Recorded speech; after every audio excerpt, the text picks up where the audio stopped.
வணக்கம், இது அரண்சை. நான் தேவா பாஸ்கர். இஸ்ரேல் பாலஸ்தீன் பாட்காஸ்ட் ஒன்ன பார்த்துருப்பீங்க. அதனுடைய 2ஆம் பாகம் தான் இருக்கு. ஒரு சிறிய இடைவேளைக்கு பிறகு நாங்களும் திரும்ப சந்திக்கிறோம். அதுல நிறைய ஆரம்பத்துல என்னென்ன நடந்தது அப்படின்ற அந்த 2000 4000 ஆண்டு கால வரலாறு பிரச்சனை அப்படின்றது அக்டோபர் 7 2023 தொடங்கினதா, ஹமாஸ் இஸ்ரேல் மீது தாக்குதல் நடத்துனதுனால இன்னைக்கு ஒரு இனஅழிப்பு வேலையை இஸ்ரேல் தொடங்கியிருக்கா அப்படின்ற கேள்விக்கான விடை அது உங்களுக்கு கிடைச்சிருக்கும்னு நினைக்கிறேன். இது நீண்ட காலமாக ஒரு எத்னிக் கிளென்சிங்னு கூட சொல்லலாம். இது தொடர்ச்சியாக நடந்து கொண்டேதான் இருக்கு. அதனுடைய பகுதியாக தான் இப்போ நடந்துட்டு இருக்கக்கூடிய இந்த பிரச்சனை கிட்டத்தட்ட அது ஒரு இறுதி ஸ்டேஜ் அடைஞ்சிருக்குன்றது நமக்கு பார்க்கும்போது தெரியுது. ஸோ அதனுடைய கண்டினியூஷன் தான் இந்த பாட்டில் பார்க்க போகிறோம். அசிஃபானா தான் நம்ம கூட பேசியிருக்காரு. வணக்கம். வணக்கம். ஸோ நம்ம லாஸ்டா முடிக்கும் போது முதல் அரபு இஸ்ரேல் போர் நக்பால் என்ன நடந்தது, ஒரு 7 லட்சம் பேர் அங்கிருந்து வெளியே அனுப்பப்பட்ட அந்த செய்தியோட முடிச்சிருந்தோம். அதனுடைய கண்டினியூஷன் இன்னும் வரலாறு எவ்வளவு இருக்கு, என்னென்ன பார்க்க போறோம் இதுல. முதல் உலக போர் முடிவுக்கு பிறகு பிரிட்டன் ஏற்கனவே ஜியோனிஸ்ட் மூவ்மெண்ட்டுக்கு கொடுத்திருக்கக்கூடிய வாக்குறுதியின் அடிப்படையில் அவங்க ஒரு இஸ்ரேல் அப்படின்ற ஒரு தனி தேசத்தை உருவாக்கணும். உடனடியாக அவங்களால அதை செய்ய முடியல. பட் பாலஸ்தீன பகுதி அப்படின்றது பிரிட்டனினுடைய ஆதிக்கம், அது ஆதிக்கம் தான் சொல்லணும். ஆக்சுவலாக எல்லாருமே சொல்றாங்க பிரிட்டன் மேண்டேட் அப்படின்னு சொல்லுவாங்க. சர்வதேச சங்கம் அளித்திருக்கக்கூடிய அந்த அதிகாரத்தின் அடிப்படையில் அதை நிர்வகிக்கக்கூடிய பொறுப்பு, குறைந்தபட்ச ஆண்டுகள் நிர்வகிக்கக்கூடிய பொறுப்பு பிரிட்டனுக்கு இருக்குது அப்படின்ற மாதிரி சொல்லுவாங்க. பட் அது ஒரு மறைமுக ஆக்கிரமிப்பு தான். அப்போ பாலஸ்தீன ஹிஸ்டாரிக்கல் பாலஸ்டைன் அந்த ரீஜன் இருக்குல்ல, அந்த ரீஜன் பிரிட்டன் கையில போகுது. அப்போ பிரிட்டன் கையில போகும்பொழுது ஜியோனிஸ்ட் மூவ்மெண்ட்டுக்கு ஏற்கனவே கொடுத்திருக்கக்கூடிய வாக்குறுதியின் அடிப்படையில் இஸ்ரேலை உருவாக்குங்கன்னு சொல்லிட்டு இஸ்ரேல் தரப்புல இருந்து, அதாவது ஜியோனிஸ்ட் மூவ்மெண்ட் தரப்புல இருந்து ஒரு அழுத்தம் பிரிட்டனுக்கு போகுது. அந்த அழுத்தம் அப்படின்றது ஒரு கட்டத்தில் போது ஆயுத குழுவாக உருவுது. அதாவது யூதர்களுடைய ஆயுத குழு என்ன எதை கேட்டு உருவாகுது? தனி நாடு கேட்டு. அதாவது இன்னொரு தேசத்துக்கு குடியமர்ந்துக்கிட்டு அந்த நாட்டில் அந்த தேசத்துல எங்களுக்கு ஒரு நாட்டை உருவாக்குங்கன்ற ஒரு கோரிக்கையை முன் வச்சு ஒரு ஆயுத குழு உருவாகுது. இப்போ இந்த சமயத்துல ஏற்கனவே பிரிட்டன் கொடுத்திருக்கக்கூடிய வாக்குறுதியின் அடிப்படையில் தனி நாடு உருவாக்கப்படும் அப்படின்ற எண்ணம். இரண்டாவது அங்க நாஜிகளினுடைய எழுச்சி, அதாவது ஹிட்லரினுடைய எழுச்சி, அதை தொடர்ந்து அங்கு யூதர்கள் மீது நடத்தப்பட்ட தாக்குதல், இது ரெண்டும் சேர்ந்து யூதர்களை பெருமளவிற்கு இந்த பகுதியில, பாலஸ்தீன பகுதியில குடியேற வைக்கும். அவங்க தொடர்ந்து வந்துகிட்டே இருக்காங்க. அவங்களுக்கு ஒரு நம்பிக்கை இருக்கு, பிரிட்டன் தனி நாடு உருவாக்கி கொடுத்துரும். ஜியோனிஸ்ட் மூவ்மெண்ட் அதை ஊக்குவிக்கும். பிரிட்டன் அந்த தனி நாடை அங்கீகரிப்பதற்கான காரணம் அப்படின்றது யூதர்கள் வளர்ந்திருக்காங்க, செல்வாக்க உலகம் முழுவதும் யூதர்கள் செல்வாக்காக இருக்காங்க. அமெரிக்கால செல்வாக்கா இருக்காங்க, ஐரோப்பால பல நாடுகள்ல செல்வாக்கா இருக்காங்க. அதன் நம்பிக்கையின் அடிப்படையில் தானே யூதர்கள் முதல் உலக போர்ல உதவுவாங்கன்ற நம்பிக்கையின் அடிப்படையில் தானே அவங்களுக்கு அந்த வாக்குறுதியே ஜியோனிஸ்ட் மூவ்மெண்ட்டுக்கு கொடுக்கப்பட்டது. இன்னொன்று, ஜியோனிஸ்ட் மூவ்மெண்ட் இதை ஆதரிக்குது. யூதர்கள் பெருமளவிற்கு பாலஸ்தீனத்துக்கு வருவதற்கு ஆதரிக்குது. அவங்களுக்கு ஃபண்ட் பண்ணுது.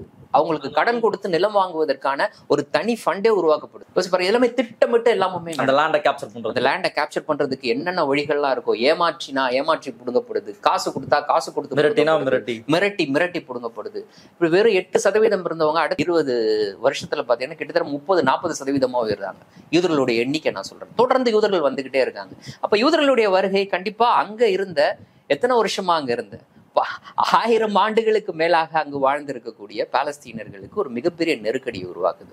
எப்படி அங்க ஒரு ஆயுத குழு உருவாச்சோ, யூதர்களுடைய ஆயுத குழு உருவாச்சோ, அதை எதிர்த்து, அதாவது யூதர்களுடைய வளர்ச்சி, பிரிட்டனினுடைய அந்த ஆதிக்கம், இந்த ரெண்டையும் எதிர்த்து இங்க அரபு ஆயுத குழுக்களும் உருவாக்கப்படுது. இவர்கள் எல்லாருமே அவங்களுக்குள்ள அடிச்சுக்கிறது. ஒண்ணு பிரிட்டன் அடிக்கிறது, அப்புறம் யூதர்கள் அடிக்கிறது, யூதர்கள் அரபு ஆயுத குழுக்கள் அடிக்கிறது, அப்புறம் பாலஸ்தீனியர்கள் அடிக்குது, அப்புறம் பிரிட்டனையும் அடிக்கிறது. இந்த மாதிரியான ஒரு காம்ப்ளெக்ஸான ஒரு விஷயம் உருவாயிட்டு இருக்கு. அப்போ இந்த சமயத்துல தொடர்ந்து யூதர்களுடைய வருகை மட்டும் நிற்கவே இல்லை, தொடர்ந்து வந்துகிட்டே இருக்கிறாங்க.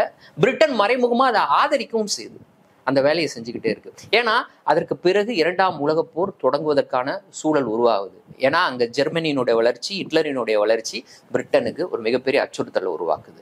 தொடர்ந்து ஜெர்மனி என்ன பண்ணுது? ஹிட்லரோட ஜெர்மனி தொடர்ந்து ஒட்டுமொத்தமாக ஐரோப்பாவை தன்னுடைய கட்டுப்பாட்டில் கொண்டு வருவதற்கான எல்லா வேலைகளையும் செஞ்சுட்டு இருக்கு. பிரிட்டனுக்கு இது ஒரு மிகப்பெரிய தலைவலியாக அமையுது. அதற்கு பிறகுதான் 2ஆம் உலக போர் தொடங்குது. அப்போ 2ஆம் உலக போர் தொடக்கம் அப்படின்றது பாத்தீங்கன்னா ஆல்மோஸ்ட் அவ்வளவுதான். இனிமேல் பிரிட்டனினுடைய, அதான் நான் சொல்றது தொடக்கம்ன்றதை விட 2ஆம் உலக போரினுடைய முடிவு, பிரிட்டனினுடைய ஆதிக்கம், உலக ஏகாதிபத்தியங்களினுடைய தலைமை அப்படின்ற அந்த பொறுப்புல இருந்து பிரிட்டன் இறங்கு வருவதற்கான ஒரு நேரம் உருவாயிடுச்சுன்னு வச்சுக்கோங்க. இந்த சமயத்துல பாலஸ்தீனியர்கள் சும்மா இல்லை, யூதர்களை எதிர்த்து ஒரு மிகப்பெரிய கிளர்ச்சியெல்லாம் நடத்துறாங்க. 36 தொடங்கி 39 வரை ஒரு கிளாரிஃபிகேஷன் கேட்கிறேன். யூசுவலா இந்த இஸ்ரேலினுடைய வரலாறு, யூதர்கள் வரலாறுலாம் படிக்கும்போது எப்படி சொல்லுவாங்க அப்படின்னா, இதற்கு முன்னாடி நீங்க சொன்ன அந்த வாக்களிக்கப்பட்ட தேசம் அதுக்குள்ளலாம் இருக்காது. ஹிட்லர் கொடுமைப்படுத்தினா அவங்களுக்கு ஒரு பாதுகாப்பான இடம் தேவைப்பட்டது. எல்லாரும் பல நாடுகளுக்கு போனாங்க, அந்த நாடுகள்ல அவங்கள சேர்த்துக்கல. பாலஸ்தீனுக்கு வந்தாங்க, அந்த மக்கள் வந்து ஏத்துக்கிட்டாங்க, சரி இவ்வளவு பாதிக்கப்பட்டு வராங்களேன்னு ஏத்துக்கிட்டாங்க. கடைசியா அவங்க இங்க வந்துட்டு இவங்களே அடிச்சு வரட்டுறாங்கன்றதான் சொல்லுவாங்க. அது எந்த அளவுக்கு சரியா? தொடக்கத்துல ஜியோனிஸ்ட் மூவ்மெண்ட் உருவான அந்த நேரத்துல தனி நாடு எங்க உருவாக்கலாம் அப்படின்னு அது பேசும்பொழுது பல்வேறு இடங்கள்ல அவங்க வந்து சூஸ் பண்ணாங்க. ஒண்ணு அர்ஜென்டினாவை சூஸ் பண்ணாங்க, ஆஸ்திரேலியாவை சூஸ் பண்ணாங்க. கடைசியில வாக்களிக்கப்பட்ட தேசம் இருக்கவே இருக்குது, அதுவும் பிரிட்டனுடைய கட்டுப்பாட்டின் கீழே வர்றதுக்கான வாய்ப்பு இருக்கு, இந்த மாதிரியான ஒரு சூழல்லாம் இருக்குல்ல. அப்ப அதன் அடிப்படையில பிரிட்டன் வந்து அதை வந்து அவங்களுக்கு சொல்றாங்க, நீங்க கேட்கிற தேசத்தை நான் இந்த பகுதியில் உருவாக்கி கொடுக்குறேன்றதான் பெல்ஃபோர்ட் டெக்ளரேஷன். ஸோ அந்த டெக்ளரேஷனின் அடிப்படையில் அவங்க அதை ஏத்துக்கிறாங்க. ஏற்கனவே வாக்களிக்கப்பட்ட தேசம், இன்னொன்னு பிரிட்டன் வந்து நம்மளுக்கு இப்படிப்பட்ட ஒரு வாக்குறுதியை கொடுக்குது அப்படின்ற பட்சத்துல அவங்க ஏத்துக்கிறாங்க. அப்போ வெறும் இப்போது இருக்கக்கூடிய பாலஸ்தீன பகுதியில தான் இஸ்ரேல் அமையணும் அப்படின்றது அவங்களோட எண்ணம் கிடையாது. அதற்கு முன்னர் உலகத்துல பல தேசங்களை அவங்க கன்சிடரேஷன்ல வச்சிருந்தாங்க. பட் இது சாதகமா மாறுது, அவங்க பிரிட்டனும் ஆதரவா இருக்கு, வாக்களிக்கப்பட்ட தேசமாவும் இருக்கு, சரின்னு சொல்லிட்டு அதை அக்செப்ட் பண்ணிக்கிறாங்க. அப்போ பாலஸ்தீனியர்கள் அதை எதிர்த்து இந்த யூதர்களினுடைய அந்த வளர்ச்சியை, யூதர்களினுடைய ஆக்கிரமிப்பை, பிரிட்டனினுடைய ஆக்கிரமிப்பை எதிர்த்து அவங்க அப்பவே அந்த போராட்டத்தை தொடங்கிட்டாங்க. இது வந்து 48க்கு பிறகு தொடங்கல, இஸ்ரேல்ன்ற தேசம் உருவானதுக்கு பிறகு தொடங்கல, அதற்கு முன்னரே அந்த போராட்டம் தொடங்கிடுச்சு. 36 தொடங்கி 39 அந்த பாலஸ்தீன எழுச்சி அப்படின்றது இருக்குல்ல, அந்த அரபு எழுச்சி, அது ஒரு முக்கியமான ஒன்று. அந்த எழுச்சி இதனுடைய தொடர்ச்சியாக தான் 2ஆம் உலகப் போர் உருவாகுது. இப்போ இந்த 2ஆம் உலகப் போர் சமயத்துல பிரிட்டனினுடைய அந்த வீழ்ச்சி அப்படின்றது தொடங்குது. 2ஆம் உலகப் போருடைய இறுதியில அவ்வளவுதான், பிரிட்டன் இனிமேல் வாய்ப்பே கிடையாதுன்ற மாதிரியான ஒரு சூழல் உருவாகுது. ஏன்னா அதற்கு காரணம் அமெரிக்காவினுடைய வளர்ச்சி. அமெரிக்காவினுடைய தலையீடு இல்லாட்டினா பிரிட்டன் அந்த 2ஆம் உலகப் போரினுடைய முடிவு வேற மாதிரி ஆயிருக்கும், இல்லாட்டினா இன்னமும் இழுத்தடிச்சிருக்கும், எது வேணா நடந்திருக்கலாம் வாய்ப்பு. ஒருவேளை பாசிஸ்டுகளுடைய வெற்றி நடந்திருக்கும், அதற்கு பிறகு பாசிஸ்டுகளோட வீழ்ச்சி அப்படின்றது வாய்ப்பே இல்லை, நடந்துதான் ஆகணும், வேற வழியே இல்லை. பட் அந்த அவ்வளோ குறுகிய காலத்தில் அது நடந்திருக்குமா? ஒரு 4-5 ஆண்டுகளில் அந்த போர் முடிவுக்கு வந்திருக்குமானா சந்தேகம் தான். அப்போ அமெரிக்காவினுடைய வருகை, அமெரிக்கா தான் அடுத்த ஏகாதிபத்தியனுடைய தலைமை அப்படின்ற மாதிரி மாறுது. அப்போ பிரிட்டனை பொறுத்த வரைக்கும் இனி தன்னுடைய காலனி ஆதிக்கத்தை எந்த நாடுகள்லையும் நேரடியாக வச்சுக்க முடியாது அப்படின்ற ஒரு முடிவுக்கு அவங்க வராங்க. இப்போ மறைமுகமாக வச்சுக்கிறதுக்கு வாய்ப்பு இருக்கா? மறைமுகமாக வைத்துக் கொள்வதற்கான என்னென்ன வாய்ப்புகள் இருக்கோ அதெல்லாம் ஏற்படுத்திட்டு அந்த ரீஜன்ல இருந்து அவங்க வெளியேறதுக்கான ஏற்பாடுகளை செய்வாங்க. இடதுசாரிகள் வந்து பொதுவாக சொல்லுவாங்க, இந்தியாவை பொறுத்த வரைக்கும் இந்தியாவினுடைய சுதந்திரத்தை யாரிடம் ஒப்படைப்பது அப்படின்றது. அப்போ மறைமுகமாக எனக்கு ஏதோ ஒரு வகையில ஏற்கனவே காலனியாக இருந்த நாடுகள்ல என்னுடைய தொடர்பு இருக்கணும், என்னுடைய நலன் பாதுகாக்கப்படணும் அப்படின்னு பார்க்கும்போது இங்க காங்கிரஸிடம் ஒப்படைத்து விட்டு போச்சு அப்படின்றத சொல்லுவாங்க. அதே போல ஒவ்வொரு பகுதியிலையும் அவர்களுக்கு சாதகமான நபர்கள் அப்படின்றது பார்க்கப்பட்டு அவர்களிடம் வந்து பிஜேபி காங்கிரஸ் பிரிட்டிஷ் உண்மையை மறைக்க முடியாது தானே, அது உண்மைதான், வரலாற்று உண்மைதான். அதே போல இந்த ரீஜன் அப்படின்றது ரொம்ப முக்கியமான ரீஜன். ஏற்கனவே கொடுக்கப்பட்ட வாக்குறுதியின் அடிப்படையில் இஸ்ரேல்ன்ற தனி தேசம் உருவாக்கப்படுவது அப்படின்றது அவங்களுக்கு சாதகமானதா, இல்லை அந்த வாக்குறுதியை எப்படி வந்து ஷரீஃப் ஹுசேனுடைய கொடுக்கப்பட்ட வாக்குறுதியை அவங்க அது காப்பாற்றலையோ அதே மாதிரி இதையும் காப்பாற்றாம இந்த பகுதியிலிருந்து வெளியேறுவது சரியானதா அப்படின்னு பார்க்கும் பொழுது அவர்களுக்கு இஸ்ரேல் தேசம் உருவாக்கப்படுவது அவங்களுக்கு சேவை. வெறும் அவங்களுக்கு மட்டும் கிடையாது, அமெரிக்காவுக்கு, ஒட்டுமொத்த ஏகாதிபத்திய நாடுகளுக்கே அது வந்து ஒரு சேஃப். அந்த இடத்துல ஒரு செக் பேலன்ஸா அவங்க இருக்கணும் அப்படின்றது முக்கியம். ஏன்னா எண்ணெய் வளம் நிறைந்த பகுதி எல்லாத்துலயுமே. அப்போதான் அரபு தேசியம் வேற மேலோங்கி இருக்கிறது.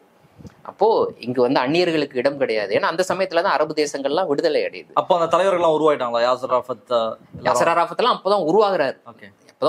இந்த ஒரு பக்கம் வந்து அப்துல் கமால் நாசர் உருவாகிறாரு, மிகப்பெரிய ஒரு லீடர் அந்த பகுதியில். அப்புறம் இவர் உருவாகிறாரு, யாசர் அரஃபத் உருவாகிறாரு. அதுக்கு அடுத்த லீடர்கள் உருவாகுறாங்க. இதுக்கெல்லாமே காரணம் இந்த கான்ஃபிளிக்ட் தான் வச்சுக்கோங்க. அதோடு சேர்ந்து பிரிட்டனுடைய இம்பீரியலிசம் டைரக்டா அவங்களுடைய காலனி கீழே வச்சிருந்தது. அப்போ அரபு தேசியம்ன்றது ஒரு மேலோங்கி வருது. நமக்கு வந்து ஒரு சேஃபா ஒருத்தர் தேவை இந்த இடத்துல, நம்முடைய அதிகாரத்தை இந்த இடத்துல நிலைநிறுத்துவதற்கு அப்படின்னு பார்க்கும்போது அவங்களுக்கு இஸ்ரேல்ன்ற ஒரு தனி நாடு உருவாகிறது ரொம்ப சாதகமான ஒரு விஷயம்.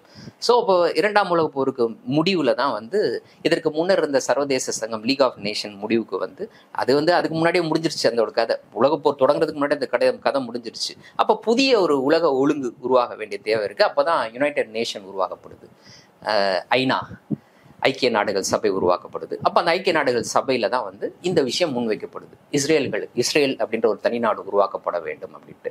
அப்போ அந்த இடத்துல இஸ்ரேல்ன்ற தனிநாடு உருவாக்கப்படுவது எதோடு சேர்த்து பார்க்கப்படுது அப்படின்னா அந்த இரண்டாம் உலகப் போர் சமயத்தில் யூதர்கள் சந்தித்த மிகப்பெரிய கொடுமை. அந்த கொடுமை சாதாரண கொடுமை இல்லை, அதையும் நம்மால் ரொம்ப சாதாரணமாக கடந்து போக முடியாது. இன்னைக்கு ஆன்டிசெமிட்டிசம் அப்படின்ற ஒரு வார்த்தையை உருவாக்கி இருக்கு. யூதர்களுக்கு எதிராக வெறுப்புணர்வை காட்டுவது அப்படின்றது அந்த ஆன்டிசெமிட்டிசம் அப்படின்ற ஒரு வார்த்தை. அது உருவாக காரணமே இந்த இரண்டாம் உலக போர். அது அந்த ப்ராமினன்ஸ்க்கு வர்றதுக்கான காரணமே அந்த இரண்டாம் உலக போர்ல அவர்கள் சந்தித்த கொடுமை தான். அந்த கொடுமை யாருமே இந்த அளவுக்கு சந்தித்தது இல்லை. அதே அளவுக்கு அந்த விஷயம் ப்ரொபகேட் பண்ணப்பட்ட அளவுக்கு வேற எந்த கொடுமையும் ப்ரொபகேட் பண்ணப்படலை. அதுவும் ரொம்ப முக்கியம். கொடுமையை அனுபவித்தார்களா அப்படின்னா ஆமா, கொடுமையை அனுபவித்தார்கள். ஆனா அந்த கொடுமை கொண்டு போய் உலக அங்கீகாரம், அந்த அங்கீகாரம் உலக அளவுல கிடைச்சிருக்கா அப்படின்னு பாத்தீங்கன்னா அவங்களுக்கு கிடைச்ச அளவுக்கு வேற யாருக்குமே இன்ன வரைக்கும் கிடைக்கல. இந்த 80 ஆண்டுகள்ல பாலஸ்தீனியர்கள் சந்தித்திருக்கக்கூடிய கொடுமை இருக்கே, அதற்கு இணையான கொடுமை தான் இன்னைக்கு நடந்துகிட்டு இருக்கதெல்லாம். அதற்கு இணையான கொடுமை தான் யூதர்கள் எந்த அளவுக்கு சந்தித்தார்களோ அதற்கு இணையான கொடுமையை தான் இன்னைக்கு பாலஸ்தீனியர்கள் சந்தித்துக் கொண்டிருக்கிறார்கள். ஆனா யூதர்கள் சந்தித்த கொடுமை அப்படின்றத அதை அங்கீகரிப்பதற்கு எல்லா நிறுவனங்களும் தயாராக இருந்தது. இப்போ நீங்க ஒரு யூதர்கள் சந்தித்த கொடுமையை வைத்து ஒரு படம் எடுத்தனா ஆஸ்கர் உனக்கு உறுதி. அதே மாதிரி உலகத்துல சொல்லிட்டே போலாம். பியானிஸ்ட், ஷிண்ட்லர்ஸ் லிஸ்ட், இந்த மாதிரி லைனா சொல்லிக்கிட்டே போகலாம். இப்ப சமீபத்துல கூட ஒரு படம் டக்குன்னு எனக்கு வர மாட்டேங்குது பேரு, அதற்கும் ஆஸ்கர் கொடுக்கப்பட்டது. ஸோ இந்த மாதிரியான அங்கீகாரம் எல்லாருக்குமே இருக்கும், கிடைக்கும். இதை நீங்க ப்ரொபகேட் பண்ணா. அதே நீங்க பாலஸ்தீனியர்கள் சந்திக்கக்கூடிய இன்னைக்கு கொடுக்கக்கூடிய கொடுமையை பற்றி நீங்க படம் எடுத்தா அது கன்சிடர் பண்ணப்படாது. ஆஸ்கர் கிடையாது, சாதாரணமாகவே அது கொண்டு போய் பெருவாரியான மக்களிடம் சேர்ப்பதற்கான எந்த அவென்யூலும் அதற்கு இடம் கிடைக்காது. ஸோ அப்படிதான். ஸோ அந்த கொடுமையை அவர்கள் அனுபவிச்சாங்க. அப்போ அதன் அடிப்படையில தான் இன்னைக்கு பார்க்கப்பட்டது அவர்களுக்கு தனி நாடு தனி தேசம் தேவையாண்டு. அது மட்டும் இல்லாமல் யூதர்களுக்கான எதிரான அந்த கொடுமைன்றது வெறும் அந்த ஜெர்மனி, ஹிட்லர் ஜெர்மனியில மட்டும் நடக்கல. அதற்கு முன்னரும் அவர்கள் இது போன்ற பெர்சிக்யூஷனை சந்திச்சாங்க. இந்த மாதிரியான அவர்களுக்கு எதிரான தாக்குதல் அங்கொன்றும் இங்கொன்றுமாக ஐரோப்பா முழுவதும், நான் சொல்ற ரஷ்யா வரைக்கும் இது நடந்துகிட்டு தான் இருந்துச்சு. ஸோ இதையெல்லாம் கன்சிடர் பண்ணி தான் அவர்களுக்கு தனி நாடு உருவாவது அப்படின்றது அப்போ ஒரு கலெக்டிவ் டெசிஷனா இருந்தது. கூட்டு மனசாட்சியினுடைய ஒரு முடிவாக இருந்தது. அப்போ சோவியத் யூனியன் அக்செப்ட் பண்ணுது, அமெரிக்கா அக்செப்ட் பண்ணுது, பிரிட்டன் அக்செப்ட் பண்ணுது, பிரான்ஸ் அக்செப்ட் பண்ணுது, எல்லாருமே அக்செப்ட் பண்றாங்க. அரபு நாடுகளை தவிர்த்து அதோடு சேர்ந்து தாங்களை அமெரிக்கா பக்கமும் கிடையாது, சோவியத் பக்கமும் கிடையாதுன்னு நடுநிலையில யோசிச்ச நாடுகள் அவங்க எதிர்க்க கூட இல்லை, அப்ஸ்டெயின் பண்ணிட்டாங்க, அவ்வளவுதான். சோ இப்படியாக கலெக்டிவா இஸ்ரேல்ன்ற ஒரு நாடு உருவாகுது. இந்த நாடு உருவாக்கம் அப்படின்றது ஒரு பேரழிவோடு தான் நடக்குது. யாருக்கு எதிரான பேரழிவு? யாருக்கு பேரழிவு? அந்த நாட்டு அரபு மக்களுக்கு, பாலஸ்தீன மக்களுக்கு பேரழிவு. அப்போ அதற்கு முன்னாடியே அவங்க எவ்வளவு வேகமா நான் சொன்ன மாதிரி அவங்களுடைய இந்த செட்டில்மெண்ட்டை எக்ஸ்பேண்ட் பண்ணாங்களோ, அந்த நாடு அறிவிக்க அந்த சமயத்துல அது மிக வேகமாக நடக்குது. ஒரே சமயத்துல கிட்டத்தட்ட 7 லட்சம் பாலஸ்தீனியர்கள் அவர்களுடைய சொந்த பூமியிலிருந்து விரட்டி அடிக்கப்படுகிறார்கள். யூதர்களினுடைய அந்த மிலிஷியா இருக்குல்ல, ஆயுதக்குழு, அது கிராமம் கிராமமாக புகுந்து பாலஸ்தீன கிராமங்களை சூறையாடி அந்த மக்களை அங்கிருந்து துரத்தி அடிக்கிறாங்க, வீடுகளை நாசம் பண்றாங்க, தீக்கிரையாக்குறாங்க. யாரோட உதவியோட அதை செய்யறாங்கன்னா பிரிட்டன் ராணுவத்தோட உதவி, இங்கிலாந்து ராணுவத்தினுடைய உதவியோடு இது நடக்குது, எல்லாமே செய்யுது. இதை தான் பாலஸ்தீனியர்கள் அவர்களுடைய இந்த வரலாற்றில் நக்பா அப்படின்னு குறிப்பிடுறாங்க, பேரழிவு அப்படின்னு சொல்லி குறிப்பிடுறாங்க. இப்போ வெளியேற்றப்பட்ட பாலஸ்தீனியர்கள் அவருடைய சொந்த நிலங்கள்ல இருந்து வேற நிலங்களுக்கு போனது, அதே பகுதியில், அதாவது அதே ஹிஸ்டாரிக்கல் பாலஸ்தீன் அந்த லேண்ட்ல வேற பகுதிக்கு போனது, அது இல்லாமல் பக்கத்து தேசங்களுக்கு போனது அப்படின்றது ரொம்ப நடந்தது. கிட்டத்தட்ட 7 லட்சம் பாலஸ்தீனியர்கள் அவருடைய சொந்த குடியிருப்புகள்ல இருந்து வெளிநாடுகளுக்கு, பக்கத்து தேசங்களுக்கு அகதிகளாக அனுப்பி வைக்கப்பட்டார்கள். இந்த சமயத்துல, இந்த நக்பா நடந்த அந்த சமயத்துல தான் சுத்தி இருக்கக்கூடிய அரபு நாடுகள் இஸ்ரேலுக்கு எதிராக போரை அறிவிக்கிறாங்க. அதுதான் முதல் இஸ்ரேல் அரபு போர் அப்படின்னு சொல்லுவோம். அந்த போர் அப்படின்றது எத்தனை நாடுகள் பார்த்தீங்கன்னா, இந்த பக்கம் ஈஜிப்டு, அந்த பக்கம் ஜோர்டானு, மேல சிரியா, லெபனான், அந்த பக்கம் ஈராக்கு, எல்லாரும் ஒன்னா சேர்ந்து அப்போதுதான் உருவான இஸ்ரேலுக்கு எதிராக தாக்குதல் நடத்துறாங்க. இந்த நாடுகளுக்கு உதவியாக ஏற்கனவே செயல்பட்டு கொண்டிருந்த ஆயுத குழுக்கள், பாலஸ்தீனத்துக்குள்ள ஏற்கனவே செயல்பட்டு இருந்த ஆயுத குழுக்களும் கூட இந்த அரபு தேசங்களோடு இணைஞ்சுக்கிறாங்க. போர் தொடங்குது. போரினுடைய தொடக்கத்துல நம்ம எல்லாருமே எதிர்பார்த்த, அந்த சமயத்துல எல்லாருமே எதிர்பார்த்த அளவுக்கு இஸ்ரேல் தோல்வி முகத்துல இருக்குது, தொடர்ந்து தோல்வியாக இருக்கிறது. இன்னும் விட்டா இஸ்ரேல்ன்ற நாடு இருக்காது, முடிஞ்சிருச்சு கதை அப்படின்ற மாதிரியான சூழல் வரும்பொழுது, நான் சொன்னேன்ல, லீக் ஆஃப் நேஷனுக்கு பதிலாக புதிய உலக ஒழுங்கு, அதாவது புதிய உலக ஒழுங்குனா யாரோட ஒழுங்கு? அமெரிக்கா, பிரிட்டன், அதனுடைய ஒழுங்கை நிலைநிறுத்துவதற்காக உருவாக்கப்பட்ட ஐநா டப்புன்னு தலையிட்டு என்ன பண்றாங்கன்னா 2 விஷயத்தை செய்யறாங்க. உடனடியாக ஒரு போர் நிறுத்தம், இடைக்கால போர் நிறுத்தம். 2வது விஷயம், அந்த பகுதிக்கு அந்த பகுதியில் இருக்கக்கூடிய அந்த ரீஜன்ல இருக்கக்கூடிய எந்த நாடுகளுக்கும் ஆயுதம் யாரும் விற்பனை செய்யக்கூடாது. இந்த 2 விஷயத்தை செய்யறாங்க. அப்போ முதல் விஷயம் நடக்குது, போர் நிறுத்தம் உண்மையிலே நடக்குது. 2வது விஷயம் நடந்ததா பாத்தீங்கன்னா நடக்கல. இப்போ மறைமுகமாக ஜியோனிஸ்ட் மூவ்மெண்ட் ஏற்கனவே இருக்குல்ல, ஸ்ட்ராங்கா ஜியோனிஸ்ட் மூவ்மெண்ட் உலகம் முழுவதும் இருக்கு, அமெரிக்கால இருக்கு, ஐரோப்பால இருக்கு, ஸ்ட்ராங்கா இருக்கிறாங்க. அவங்க இஸ்ரேலுக்கு கள்ள சந்தையில ஆயுதங்களை கொண்டு வந்து சேர்க்கிறாங்க. அதெல்லாம் சோவியத்தினுடைய ஆயுதங்கள்னு சொல்லப்படுது. எப்படி வந்துச்சு? அப்போ வந்து ஜெகோஸ்லோவேக்கியா அப்படின்ற ஒரு நாடு இருந்தது. அந்த நாட்டில இருந்து சோவியத் யூனியனுடைய ஆயுதங்களை இங்க கொண்டு வந்ததா சொல்லப்படுது. அப்பதான் சோவியத் யூனியனுக்கு ஒரு சாஃப்ட் கார்னர் இருந்துச்சு இஸ்ரேல் மேல. எப்பயுமே அந்த சாஃப்ட் கார்னர் அப்படின்றது இருந்துகிட்டே இருந்துச்சு. நான் அதுக்கான காரணத்தை ஏற்கனவே சொல்லிட்டேன். ஸோ இது வந்து சோவியத் யூனியன் தெரிந்து கொடுத்ததா, இல்லை ஜியோனிஸ்ட் மூவ்மெண்ட் மறைமுகமா அவங்க கிட்ட கெஞ்சி வாங்கினாங்களா, கள்ள சந்தையில கொண்டு வந்தாங்களா, எல்லா வகையிலையும் நடந்துச்சு. ஆயுதம் வந்து இஸ்ரேலுக்கு நவீன ஆயுதங்கள் வந்து சேருது. அரபு தேசங்களை பொறுத்த வரைக்கும் அப்போதுதான் விடுதலையா இருந்தாங்க. அதுவும் பெரும்பாலும் இந்த மன்னர்களினுடைய கட்டுப்பாட்டுல இருக்குது. இன்னும் வந்து அங்க வந்து டெமோக்ரஸி அப்படின்றது உருவாகல. நான் ஏற்கனவே சொன்னேன்ல, பிரிட்டன் அந்த இடத்துல இருந்து விலகி போனாலும் அவர்களுக்கு ஆதரவான ஒரு நபரிடம் தான் அந்த அதிகாரத்தை ஒப்படைச்சிட்டு போனாங்க. அப்படி பார்க்கும் பொழுது அங்க ஒரு மன்னர், எஜிப்ட்ல வந்து ஃபரூக்கு கிட்டையும், அங்க ஜோர்டான் மன்னன் கிட்டையும் இது மாதிரி கொடுத்துட்டு போயிருக்காங்கன்னு வச்சுக்கோங்களேன். அப்போ இந்த மன்னர்கள் கையில தான் இருந்துச்சு. பெரிய அளவுக்கு நவீனமான ஆயுதங்கள் கிடையாது, ராணுவமும் கிடையாது. ஆனா இவரை பற்றி சிந்திக்கக்கூடிய தலைவர்கள் அங்க இல்ல. ஆமா, பெருசா தங்களுடைய ராஜ்யத்தை பற்றி சிந்திச்சாங்க, தங்களுடைய அதிகாரத்தை பற்றி சிந்திச்சாங்க. ஒட்டுமொத்தமாக எல்லாரும் ஒருங்கிணைஞ்சு அரபு மக்களுக்காக, பாலஸ்தீன மக்களுக்காக சிந்தனை அவர்களுக்கு அந்த சமயத்துல இப்போ வரைக்கும் வரலன்னு தான் நினைக்கிறேன். இப்போ வரைக்குமே கண்கூடா பார்த்துட்டு அப்படியாக சிந்தித்த தலைவர்கள் இல்ல. அவங்க வந்து ஒன்று இறந்து போயிட்டாங்க சீக்கிரமா, இல்லைன்னா கொல்லப்பட்டார்கள். இதெல்லாம் நடந்துச்சு. அந்த வரலாறு நெடுக நடந்தது நம்ம பார்த்துக்கிட்டு தான் இருக்கோம். ஸோ அவர்கள் கூட கோஆர்டினேஷன் கிடையாது. அவர்களுடைய எண்ணம் விரிவாதிக்கம் பற்றியாகத்தான் இருந்தது. பாலஸ்தீனத்துடைய லேண்டு கிடைச்சா கூட அதை கூட அவங்க வச்சுக்க தயாரா இருந்தாங்க. அப்படியாகத்தான் அவங்க எண்ணம் இருந்தது. ஸோ அப்போ அந்த போரை பொறுத்த வரைக்கும் தொடக்கத்துல இஸ்ரேல் அடி வாங்கினாலும் அந்த 4 இருந்து ஒரு 6 வார கேப் ஒன்று கிடைக்குது. அந்த கேப்ல இவங்க ஆயுதங்களை வைத்து அவங்க தயாராகிட்டாங்க.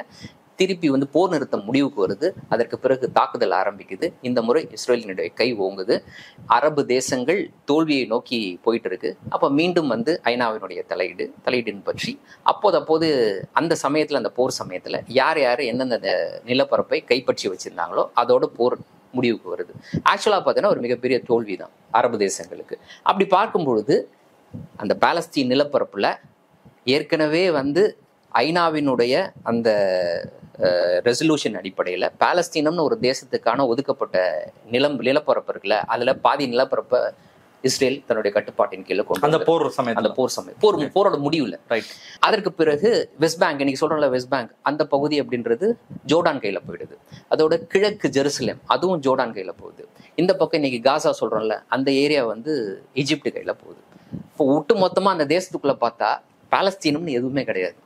பாலஸ்தீனத்தினுடைய எஞ்சிய நிலப்பரப்புகள் இந்த நாடுகளினுடைய கட்டுப்பாட்டின் கீழே போயிடுது. அவ்வளவுதான். பாலஸ்தீனம் அன்னைக்குதான் அதோட பாலஸ்தீன்ற ஒரு நிலப்பரப்பு அதற்கு பிறகு உருவாகவே இல்லை, அதோட முடிஞ்சு போச்சு. அப்போ இந்த சமயத்துலதான் வந்து ஆயுத குழுக்களோடு இணைந்து யாசர் அராஃபத் வந்து போரிடுகிறார். அந்த சமயத்துல யாசர் அராஃபத்தை பொறுத்த வரைக்கும் கெய்ரோல இருக்காரு, எஜிப்டோட தலைநகர். அங்கதான் அவர் படிக்கிறார். அவர் வந்து அவருடைய பூர்வீகம் பார்த்தீங்கன்னா காசா. ஸோ அவர் வந்து கெய்ரோவில் படிக்கிறாரு. அந்த சமயத்தில் படிக்கும் பொழுதே ஸ்டூடெண்ட் மூவ்மெண்ட்டில் அவர் ரொம்ப ஸ்ட்ராங்காக இருக்கிறார். அப்போ அந்த சமயத்தில் இந்த அரபு நாடுகள் இஸ்ரேல் மீது போர் தொடுக்கும் பொழுது பலர் வந்து வாலண்டரியாக வந்து கலந்துக்கிறாங்க. பாலஸ்டைன் போறாங்க, அந்த போர்ல தங்களை ஈடுபடுத்திக்கிறாங்க. அப்படியாக யாசர் அராஃபத்தும் போறாரு. முஸ்லிம் பிரதர்ஹுட் அப்படின்ற ஒரு அமைப்பு இருக்கு, அந்த அமைப்போடு இணைந்து அவர் போனதா சொல்லப்படுது. அந்த அமைப்பினுடைய ஐடியாலஜி அவர் வந்து பெரும்பாலும் பின்பற்றவில்லை, பட் அந்த அமைப்போடு இணைஞ்சு அந்த போரை அவர் கலந்துகிட்டார் அப்படின்னு சொல்லப்படுது. போர் என்ற முடிவுல ஒரு மிகப்பெரிய தோல்வி. மீண்டும் வந்து அவர் கெய்ரோக்கு திரும்புறாரு. இந்த சமயத்துல ரொம்ப முக்கியமான ஒரு விஷயம் நடக்குது. என்னன்னா, ஈஜிப்ட்ல வந்து இந்த போருடைய முடிவு அப்படின்றது அந்த மக்கள் மத்தியில ஒரு மிகப்பெரிய தாக்கத்தை ஏற்படுத்தினாலும், அரபு உலகம் முழுவதும் ஒரு மிகப்பெரிய தாக்கத்தை ஏற்படுத்தினாலும், குறிப்பா ஈஜிப்ட்ல இருந்த சில ராணுவ அதிகாரிகள், ஃப்ரீ ஆஃபீஸர் அசோசியேஷன் சொல்லிட்டு ஒரு தனியான ஒரு மூவ்மெண்ட்டை வந்து ராணுவத்துக்குள்ளே உருவாக்குறாங்க.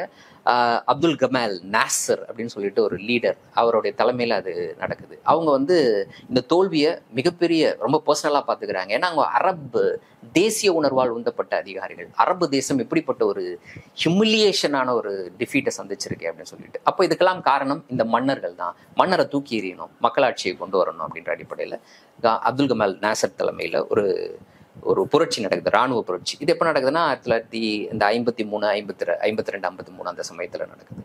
அப்போ இருந்த மன்னர் வந்து விரட்டி அடிக்கப்படுறார். அந்த இடத்துல நாசருடைய தலைமையில் ஒரு ஆட்சி உருவாகுது. அப்போ நாசர் அப்படின்றவர் வந்து அரபு தேசிய உணர்வால் ஊட்டப்பட்ட ஒரு நபர்.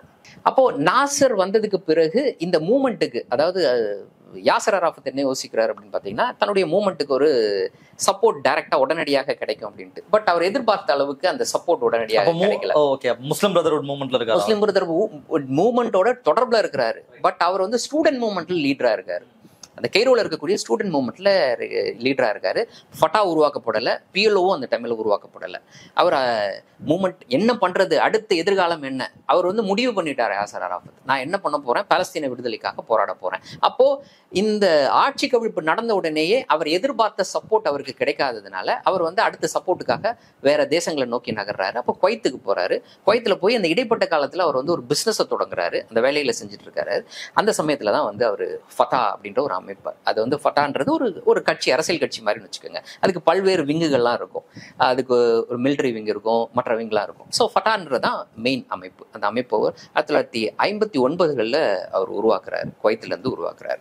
அப்போ இருந்து அந்த ஃபட்டாவினுடைய செயல்பாடு அப்படின்றது தொடர்ந்து நடந்துட்டு இருக்கு. இந்த 59 இந்த ஃபட்டா உருவாக்குறதுக்கு இடைப்பட்ட காலத்துல இன்னொரு முக்கியமான ஒரு விஷயம் நடக்குது. 1956 இது இன்னொரு போர். யாருக்கும் அப்படின்னா ஈஜிப்டுக்கும் இஸ்ரேலுக்கும் இடையிலான போர். நான் சொன்னல, பிரிட்டனினுடைய ஆதிக்கம் அப்படின்றது 2ஆம் உலக போருக்கு பிறகு அடி சரிஞ்சுக்கிட்டே வந்தது. தலைமை பொறுப்பு அமெரிக்கா கிட்ட போயிட்டு இருக்கு. அப்போ எஞ்சிய சில விஷயங்கள் இருக்குல்ல, பிரிட்டன் ஆதிக்கம் செலுத்திக்கிட்டு இருக்கக்கூடிய விஷயம், எஞ்சிய விஷயங்கள். அந்த எஞ்சிய விஷயங்கள்ல ரொம்ப முக்கியமானது வந்து சூயஸ் கால்வாய், சூயஸ் கனால். நமக்கு நல்லா தெரியும் சூயஸ் கனால் அப்படின்றது என்னன்ட்டு. சூயஸ் கனால் இல்லாட்டினா நீங்க ஐரோப்பால இருந்து கப்பல் வழியாக இந்தியாவுக்கோ இல்லை ஆசியாவுக்கோ வரதா இருந்தா நீங்க ஒட்டுமொத்தமா ஆப்பிரிக்காவை சுத்திட்டு வரணும். இப்படி யோசிச்சுப்பாரு, இங்க இருந்து தொடங்கி ஆப்பிரிக்காவை சுற்றிட்டு அப்புறம் இங்க வரணும். சூயஸ் கனால் வழியா வரதா இருந்தா அப்படியே நேரம் இப்படி இறங்கி இப்படி வந்துடலாம். சரியா? இப்போ சூயஸ் கனால்ன்றது ரொம்ப முக்கியம். சூயஸ் கனால் வந்து யாரோட கட்டுப்பாட்டுல இருந்துச்சுன்னா, நான் சொன்னல ஏற்கனவே 2 நாடுகளும் இணைந்து உருவாக்கப்பட்ட கம்பெனி, அவருடைய கட்டுப்பாட்டின் கீழே அது இருக்குது. அப்போ நாசர் தான் சொல்றேன்ல, அவர் ஒரு அரபு தேசிய உணர்வு கொண்ட ஒரு தலைவர். அவர் வந்தவுடனே என்ன பண்றாரு, சூயஸ் கனால நாட்டுடைமையாக்குறாரு. ஏன்னா என்னுடைய நிலத்துல நான் வெட்டின கால்வாய், என்னுடைய மக்களினுடைய உழைப்புல வெட்டப்பட்ட கால்வாய், அந்த கால்வாயை வந்து நீங்க எங்கேயோ ஒரு நாட்டுல உட்காந்துட்டு உங்களுக்கு சொந்தம் கொண்டாட்டுறீங்க, ஏதோ ஒரு கம்பெனி வச்சுக்கிட்டு இருக்கு. அப்ப அந்த கால்வாய்ன்றது மிகப்பெரிய வருவாய், சாதாரணமா கிடையாது. அந்த கப்பல் கிராஸ் பண்ணணும்னா அந்த கால்வாயை பயன்படுத்துறதுக்கான கட்டணத்தை செலுத்தி ஆகணும். அப்ப அந்த பணம்லாம் யாருக்கிட்ட போயிட்டு இருந்ததுன்னா பிரிட்டனுக்கும் பிரான்ஸுக்கும் போயிட்டு இருக்கு. இப்போ உள்நாட்டு மக்களுக்கு இல்லை. அப்போ அவர் அதை கருத்துல கொண்டு அவர் கால்வாயை வந்து நாட்டுடைமையாக்குறாரு. நாட்டுடைமையாக்குன உடனே பிரிட்டனுக்கு ஒரு மிகப்பெரிய இழப்பு, பேரடி. அது இன்னமும் வந்து நான் வந்து தலைவர் தான், உலகத்தினுடைய தலைவர் தான் பேசிக்கிட்டு இருந்ததுக்கு ஒரு மிகப்பெரிய இடி. அப்போ என்ன பண்ணுது, பிரிட்டன் உள்ள போகணும், புகுந்து கால்வாயை மீண்டும் கைப்பற்றணும். அப்போ நேரடியாக உள்ள போக முடியாது, ஏன்னா அவங்களே உருவாக்கி வச்சிருக்க ஒரு ஐநான்ற ஒரு அமைப்பு இருக்கு. ஏன்னா அப்புறம் அது வந்து இரலவெண்ட் ஆயிடும். ஐநாவை பயன்படுத்தி தான் பல காரியங்களை சாதிச்சுட்டு வராங்க உலகத்துல பல்வேறு பகுதிகளில். நிறைய விஷயங்கள் நடக்குது. எல்லாத்தையும் பேசணும்னா இன்னொரு 4 மணி நேரம் பேசணும். ஐநாவை அந்த சமயத்தில் எப்படியெல்லாம் பயன்படுத்தினாங்க அப்படின்ட்டு. ஸோ அப்போ ஐநாவை மீறி உள்ள புகுந்து நம்ம அடிக்கவும் முடியாது. அப்போ என்ன பண்ணணும் அப்படின்னு பார்த்தீங்கன்னா, இருக்கவே இருக்குது, நம்ம விட்டுட்டு வந்திருக்கோம்ல நம்மளுடைய அடியால், லோக்கல் அடியால் இஸ்ரேலை பயன்படுத்தி இந்த விஷயத்துல நாம தலையிடுவோம் அப்படின்னு முடிவெடுக்குது. அப்போ இஸ்ரேல் கிட்ட என்ன சொல்லுது, நீங்க வந்து அந்த சமயத்துல இஸ்ரேல் இந்த விஷயத்துல தலையிடுவதற்கான தேவை இருந்துச்சான்னு கேட்டீங்கன்னா இருந்துச்சு. என்ன காரணம் அப்படின்னா, பக்கத்துல இருந்த எல்லா அரபு தேசங்கள்ல இருந்தும் இஸ்ரேலுக்குள்ள புகுந்து இஸ்ரேல் நாட்டுக்குள்ள இந்த ஆயுத குழுக்கள் தாக்குதலை தொடர்ந்து நடத்திக்கிட்டே இருப்பாங்க. எங்க இருந்து, ஈஜிப்ட்ல இருந்து காசாக்குள்ள புகுந்து, காசா வழியா உள்ள புகுந்து இஸ்ரேலுடைய தேசத்துக்குள்ள புகுந்து தாக்குதல் நடத்துவாங்க. அந்த பக்கம் ஜோர்டான் வழியா, வெஸ்ட் பேங்க் வழியா உள்ள புகுந்து தாக்குதல் நடத்துவாங்க. ஸோ இந்த தாக்குதல் தொடர்ந்து நடந்துகிட்டே இருக்கு. இஸ்ரேல்ன்ற ஒரு நாடு உருவானதுக்கு பிறகு நான் சொல்றேன் நடந்துகிட்டே இருக்கு. அப்போ இஸ்ரேலுடைய இராணுவம் சூயஸ் கனால் நோக்கி நகர்ந்து ஈஜிப்டுக்கு எதிராக போர் தொடுப்பதற்கான தேவை இருந்துச்சான்னு கேட்டீங்கன்னா இந்த தேவை இருந்துச்சு. ஈஜிப்ட் வந்து ஆதரிக்குது இந்த மாதிரியான ஆயுத குழுக்களை, அவங்க எங்கள் நாட்டுக்குள்ள போகுது தாக்குதல் நடத்துறாங்கன்ற மாதிரி காரணம் இது. அப்போ பிரிட்டன் அவங்ககிட்ட கேட்டுக்குது, உங்களுடைய இராணுவத்தை நகர்த்து, நான் உனக்கு ஆதரவா நான் வந்து உள்ள போறேன், இல்லைன்னா ஒரு அமைதியை ஏற்படுத்துவதற்காக நானும் பிரான்ஸும் உள்ள வரோம் அப்படின்னு சொல்லிட்டு அவங்களுக்குள்ள ஒரு பேச்சுவார்த்தை. அதன்படி என்ன பண்ணுது, இஸ்ரேலோட இராணுவம் சினாய் பெனின்சுலா, சினாய் தீபகற்பம் அப்படின்னு சொல்லுவாங்க. இந்த சினாய் தீபகற்பம்ன்றது பாலஸ்டைன், இதுதான் பாலஸ்டைன் வச்சுக்கோங்க. பாலஸ்டைன்ல இருந்து கீழே இருக்கு சினாய் தீபகற்பம். இந்த இடத்துல சுயஸ் கனால் இருக்கு. அப்போ இஸ்ரேல் இராணுவம் இறங்கி சினாய் பெனின்சுலாவை கிராஸ் பண்ணி நடந்து சுயஸ் கனாலோட கிழக்கு கரையை நோக்கி நகர்ந்துகிட்டு இருக்கு. ஸோ திட்டம் என்ன அப்படின்னா, இவங்க கிழக்கு கரையை நோக்கி நகருவாங்க. எஜிப்டு ஆப்வியஸ்லி அவங்க மேல தாக்குதல் நடத்துவாங்க. அப்போ என்னுடைய இன்ஸ்டலேஷன் அப்படின்ற அடிப்படையில், இல்லாட்டினா போரை நிறுத்தணும், இந்த இரண்டு நாடுகளுக்கும் இடையில சமாதானத்தை ஏற்படுத்துவோம் அப்படின்ற அடிப்படையில் பிரெஞ்சு பிரிட்டன் இராணுவம் உள்ள சுயஸ் கனாலுக்குள்ள வரும். அப்போ அதை அந்த சுயஸ் கனாலை நம்ம கட்டுப்பாட்டு கீழே மீண்டும் கொண்டு வந்துடலாம் அப்படின்றதான் எண்ணம். ஸோ இவங்க நினைச்ச மாதிரி உள்ள போகுது இராணுவம், இஸ்ரேல் இராணுவம். சுயஸ் கனாலோடைய கிழக்கு கரையை முழுமையாக கூட இவங்க போய் ரீச் பண்ணலை. அதுக்குள்ளே இவங்க வந்து பிரெஞ்ச் அண்ட் பிரிட்டன் பேராட்ரூப்பர்ஸ் வந்து நேராக சுயஸ் கனாலில் இறங்குறாங்க, உள்ள லேண்ட் ஆகுறாங்க. அப்போ இந்த இடத்துல தான் இன்னொரு முக்கியமான விஷயம் நடக்குது. இவங்க லேண்ட் ஆகுறாங்க, ஈஜிப்ட் வந்து தாக்குதலுக்கு தயாராகுது, அந்த பக்கம் இஸ்ரேல் இராணுவம் முன்னேறி வந்துகிட்டே இருக்கு. அப்போ ஆல்மோஸ்ட் வந்து பிரிட்டனுடைய பிரான்ஸோட திட்டம் செயல்பாட்டுக்கு வந்தது மாதிரி தான். சுயஸ் கனாலை மீண்டும் அவங்க கட்டுப்பாட்டின் கீழ் கொண்டு ராணுவம் இறங்கிடுது. ரெண்டு பக்கமும் சுயஸ் கனாலோட ரெண்டு பகுதியுமே அவங்களுடைய கட்டுப்பாட்டின் கீழே கொண்டு வந்துட்டாங்க. அந்த சமயத்துல அமெரிக்கா வந்து இந்த விஷயத்துக்கு நான் சப்போர்ட் பண்ண மாட்டேன்னு பேக் அடிச்சிருக்கு.